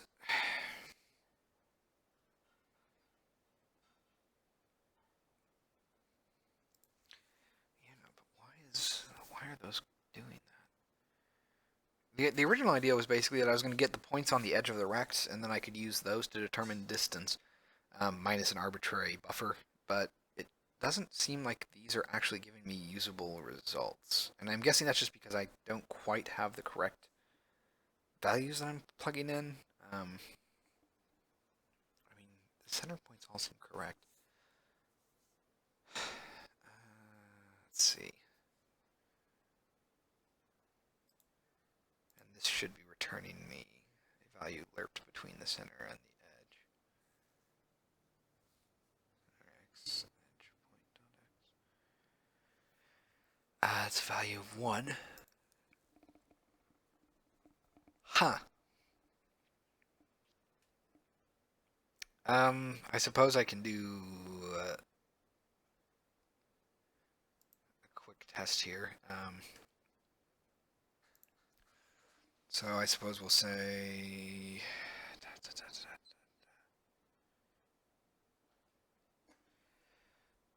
um, base points dot y. I guess I can't do base point. I want base room. Jeez. Yep. Basically, I'm going to do this. So if the base room anchored position dot y is less than the target room anchored position dot y, then we're just going to return angle. Else we'll use 360f minus angle, and then the exact same thing for this, pretty much, just in reverse. So did that backwards.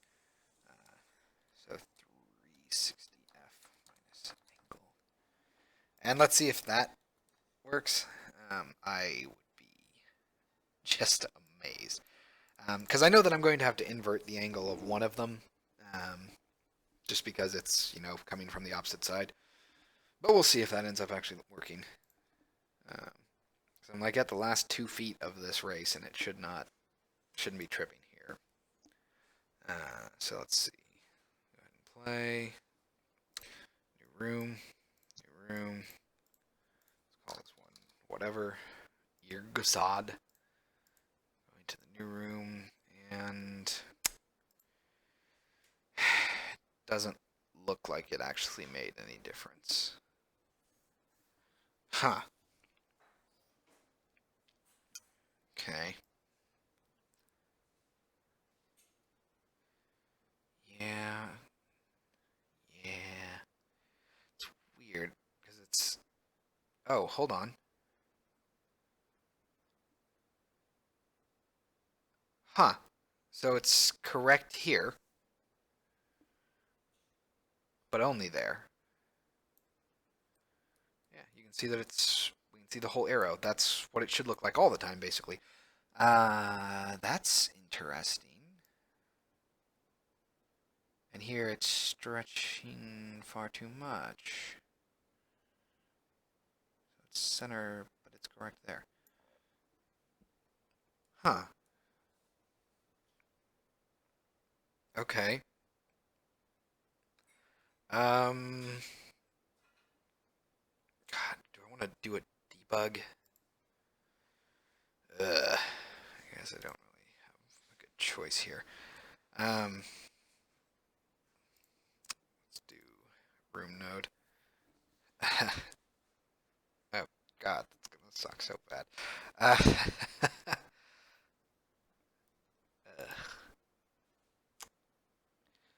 God, I really don't want to add debug functionality to this, but I don't know if I'll have much choice. So, no, that wouldn't work anyway. I would have, that's too much effort, too much of a setup. Let's see. So, it's correct on the bottom, huh?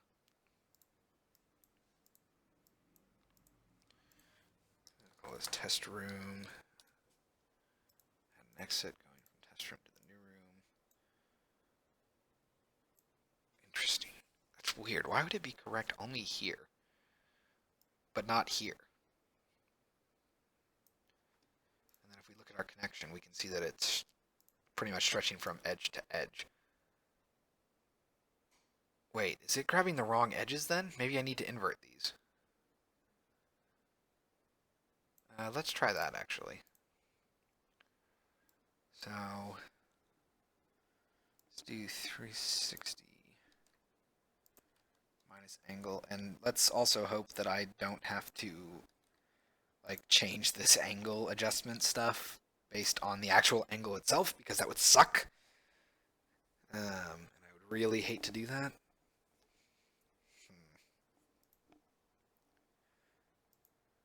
Okay, let's take a look at it. New room, drag you off, new room, whatever. And close. Okay, that. What? I don't. What? Ha! Why? Okay. So apparently it's correct in just like one specific spot. That makes no sense. Like this is the exact behavior I want just for all angles. And it doesn't seem to want to adjust. That's so weird, but in our test cases those values were returning correct. Oh man. Huh. So let me select the room connection again. And we're going to keep an eye on this rect transform. So it's starting to stretch, and we're at the center of each node. And then here, we're going to be at the opposite edges of each node. Centers, edges. Huh. That's really frustrating. It's so nice if I could just do that. But no. Let's see. There must be something stupid that I'm doing. Something that's just not quite right. Let's see. Position.y, all that stuff. I mean, the angle shouldn't be incorrect, I wouldn't think. I guess I can debug that real quick to test it. So let's go ahead and say to angle. Probably should have stopped playing, but I always forget. Let that compile. Is there anything else that could be doing that?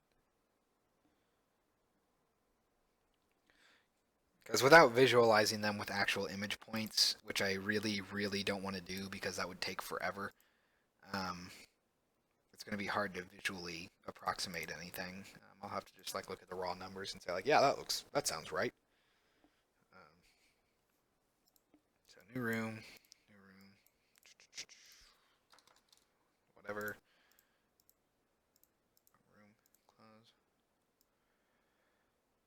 Okay, so here our angle is 270, which is correct. Our angle here it's going from the top to the bottom, which is 270. 180, yep, 90, 0, and 360. So maybe, maybe it's, so here, this angle would be 270, but why is, see, if the angle was really screwy, I would expect it to be working for one of them and then not the other one, but it seems like it's just not working for both, unless it's like right here, which is very strange. So yeah, these are accurate numbers, but, and basically we want our target. Oh, and actually, you know what? That could probably be part of it. Let's see if that does it actually. So we're going to change this to anchor, or not anchor, angle. And then this is always going to be angle, or 360 minus angle. Because the target node, the node that you start, or sorry, let me rephrase that.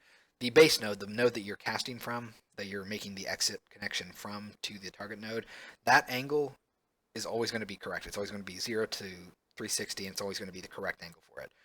And that just means that we need to invert that angle, or rather, 360f minus that angle to get the correct angle on the target node. That should be correct. So let's see if this fixes that problem. I really hope it does. I would be so happy. No, it's seriously. So it's correct on top and bottom now, but not left and right. It's so weird.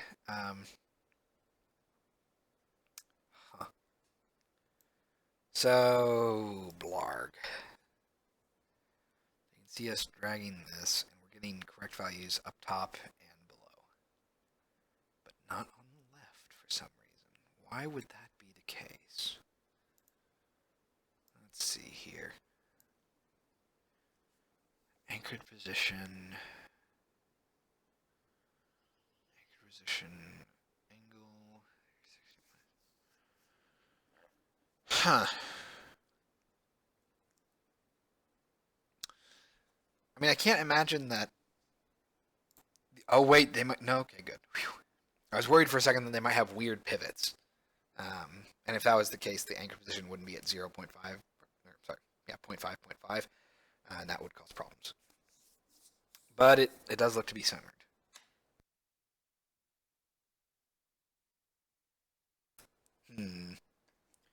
Not entirely sure what the problem is then, because it should be working.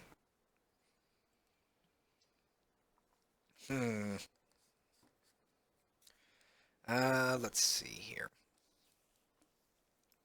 So it doesn't like values between basically 0 and 90, and then 180, 720, in that range, basically. Jeez. So close. So close. I have to be doing something like just very stupid that I'm not catching. Something very small. Something that you wouldn't think about. That has to be what I'm doing. Because the angle is correct. The angle is always correct. And the rough positioning, obviously I can't say with 100% certainty. Hello, Dr. Evil Genius. Welcome to the Devstream. Thank you very much. I do enjoy the cursor. Although I guess, yeah, whenever I click off of it, unfortunately the regular mouse cursor does come back. But, freaking math. Why won't this work? Let's see. Oh yeah, and to give you a brief rundown of what we're doing currently, Dr. Evil Genius, we are working on a custom game map, so making your own custom text-based adventures and adding rooms. And the idea is that these arrows that you see are connections, exits from a room to another room. So this is an exit north from new room, or from this room to the room called new room, which is right there. But we need our arrows to basically position themselves on the edges rather than the centers of the nodes like they're doing here. We want them to act like that. So I'm trying to figure that out for now. And I don't know why it's not working on all cases. It's only working on the top and bottoms. But it does not want to do it from the sides, which is very frustrating.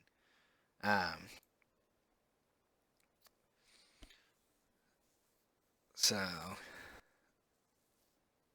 yep, that is exactly what I'm trying to do. And this, oh, hold on, where is it? Math extensions. So this is our get rect edge point math that we're doing, and it should be correct. So if I stop playing real quick, let's turn this off and turn on our rect test. So here I have, go ahead and raise this rect like 100. So here I have a test case that I put together with some sliders, and basically, so I have this rect. This red point is my center point, the origin that I'm casting the ray from, and the green point is the point on the edge that I'm looking for. So value between 0 and 360, it's correct. And I can adjust the center, like I said, or well, this is the actual lerping between the center and the edge. So if I want it to be like halfway through, I can do that. But I can have off-center angles or off-center origins like this, and that should all work. And you can see that it seems to be working here, but I think I'm just plugging in my values wrong when I'm trying to grab the actual values that I need from my map. I'm learning to code in Unity, so I don't understand 90% of the code screen, but hopefully I can learn some things. Yeah. Well, I mean, if you have any questions, feel free to ask. I don't know if I'll be able to answer all of them, but I'm always happy to try. Today happened to be a very math code heavy day, which sometimes happens when you're doing stuff like that, or very visual things. But I'm not entirely sure why the point is always correct on those on our test cases, but not in our actual practical application. And I guess so. If you're learning to code, are you a game developer, just wanting to mess around with it, see what you can do? Let's go ahead and jumble this, add an exit to our new room, hit close. Okay. And let's try to math some of this out. Not enough smileys. Don't know any code or any of that stuff, so it's a new experience. So yeah. Well, coding is like I always say, it's rolling your head against the keyboard until you understand how to do it. So let's see. If you're starting to learn how to code, I always recommend msdn.com. It's the Microsoft Developers Network, and it's just got a scripting reference for all of C# that you can look into. So if you're trying to figure out how to do certain things, it's a good resource. Anyway, I feel like maybe the X value I'm piping in is incorrect. Let me grab my room connection because it's in the center here. It should not start from the center. It should be ending over here. And just looking at it real quick. So our current node edge for the far left one should be 30 position X plus 170 divided by 2, which is like 85, I think, and that comes out to 115. And all this seems about right. Like, they all seem like the right angle. It's not giving me the right thing. I have to be doing something wrong here. Like, it has to be something really simple that I'm just not grabbing. Base point. Like, it's bizarre because the points themselves seem like they're correct. But why are they not the correct distance? Their distance is massive. Or at least much larger than it should be. Let me do a quick run and do some observations again. Make sure that the target node is correct at least. It could just be something wrong there. So let's rename this room A. Close. Okay, add an exit from room A to new room. Close. I see no reference? No. Okay, good. So we're looking at, I guess it's down here. Let's select one of our rooms and our other room. So, oh, hello. So that one is correct, but this room is not. Okay, we're at a good spot then. So this one's position X is 238, and its angle that it's looking for is 323. So it's getting it on the other side, I think. My point being that it's basically targeting this side of the node over here instead of its correct point over here. That's why it's so weird. And that means that the angle being fed to the target is incorrect. That's why it's stretching so much. Okay, think we got it. So it was something small. It was me being dumb. But why is 360 minus angle not correct? Wouldn't that be...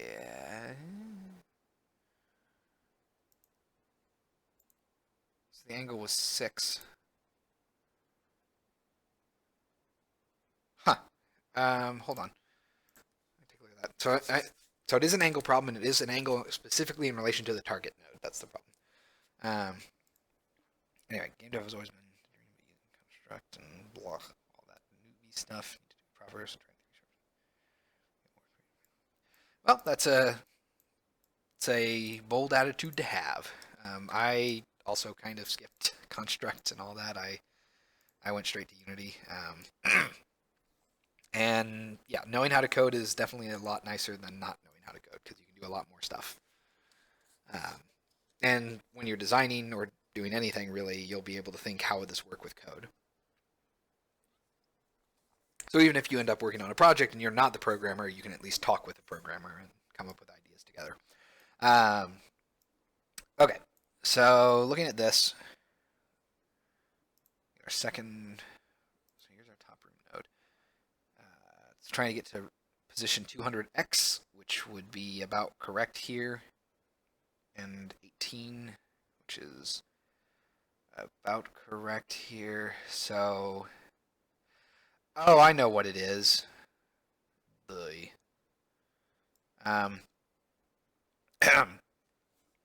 so vertical. This is I'm gonna list them in order from base node to target node. Angles. Base node is 90. Target node is 370 or 270.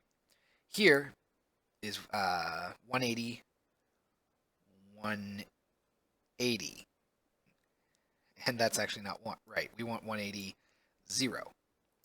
Then 270, 90, correct. 0 or 360, and then 360 or 0, not correct. So that means I actually want the value to be the angle. So it's not. I don't want a straight 360 minus the angle. I actually want 360. I guess how would I phrase that? It's like 360 plus 180, or 180 plus angle, sort of. No, the actual location should not matter. See, it'll stretch and it'll remain accurate no matter how far away it is. And it'll remain inaccurate no matter how far away it is here. So the actual distance and positioning does not matter. Stuff like that. But yes, so that's the issue, is that I was just not quite calculating the angle that it needs to be correctly. And that's going to be super fun. So I actually want my angle to, hold on.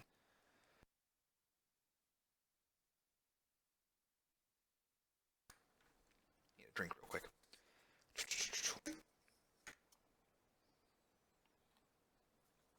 So I need to figure out a better way to do the angle stuff. Let's see. So it's not going to be 360 minus angle. Do I want to do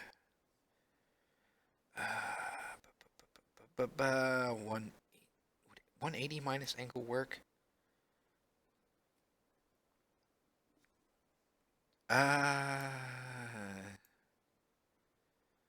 Maybe. I'm actually, no, that's not right. Jeez. Let's do 360.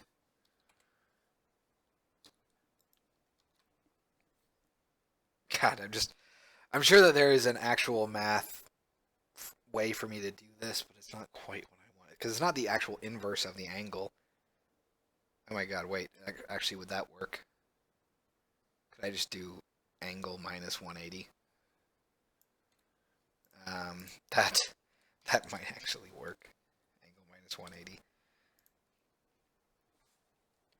Or plus 180. Either way would be fine. It's going to wrap, I guess, in either case. So let's see if that works. So that could have just been me just not quite thinking straight there. So new room. Drag this off. Room A. Close. And hooray! It's okay. It's got a little bit of a bleed for some reason. Not entirely sure why. You can see that it's kind of awkward. Not entirely sure what's doing that.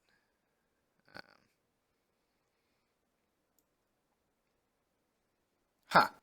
Maybe it's just not in the center. It kind of doesn't look like it is. Kind of looks like it's slightly favoring the right. But maybe that's just me. Let me see. Let's see. Our points would be 100 over here. We're looking at, yeah, it's about right. And 194 over here. That's about right. Huh. So I think it's just kind of off position a little bit, which is weird. Let me see if I'm just doing a bad anchored position here. Yes, I was. Okay. So actually, we want to say base point and target point here, I think. Base point and target point. Okay. We'll see if that fixes it. So, hooray! It only took 2.5 hours for me to do math, basically. Ugh. Gotta love it. But on the bright side, I actually do. I actually am happy that I have a fairly robust get rect edge point angle, or get rect edge point function. So we're gonna do new room, room A. Oh, the things I do for customized user-generated content. Okay, come on. Yes. Okay, that looks like it fixed it. So, hooray! And now to kind of just make it fit a little bit more, I'm going to have a field up here. And we're going to say public float connection buffer. And I guess we'll say 10F. And this is just going to be the sort of like extra space that I have for the connection between the edges and the actual connection arrow. So I'm going to say size delta distance minus connection buffer. And that should give us a little bit more spacing, so it's not touching the exact edges. F at the end of numbers. So in Unity and C#, I guess actually in code in general, an F denotes a float. So 180F is a float value, which means that it's a real number. So, for example, I could do 180.5F, and that's a valid number. But if I took away the F, I can't do 180.5 because that gets interpreted as a double, which you don't really want to do. 180 without an F is an integer, but with an F it becomes a float. Integers are whole numbers. They can only be like 1, 2, 3, 4. They can't be 1.2, 1.5, 2.3, whatever. So by adding an F, it tells it that it's a float.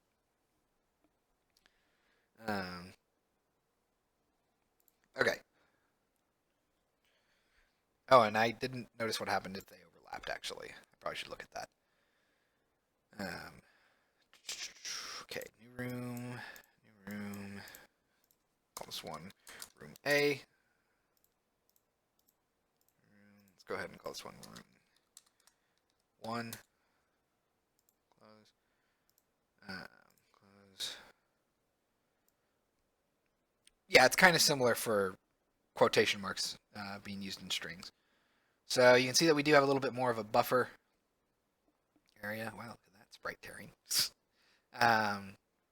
We might need some more room, just mostly because, yeah, here it gets a little wonky. So we might do something like 20 for the buffer. But it is accurate, and it is now only pointing at the edges. Hooray! And it stretches. Hooray! It doesn't matter which one I drag or their positions. Okay, so I'm gonna just quickly test that buffer. Let's go ahead over here. 20.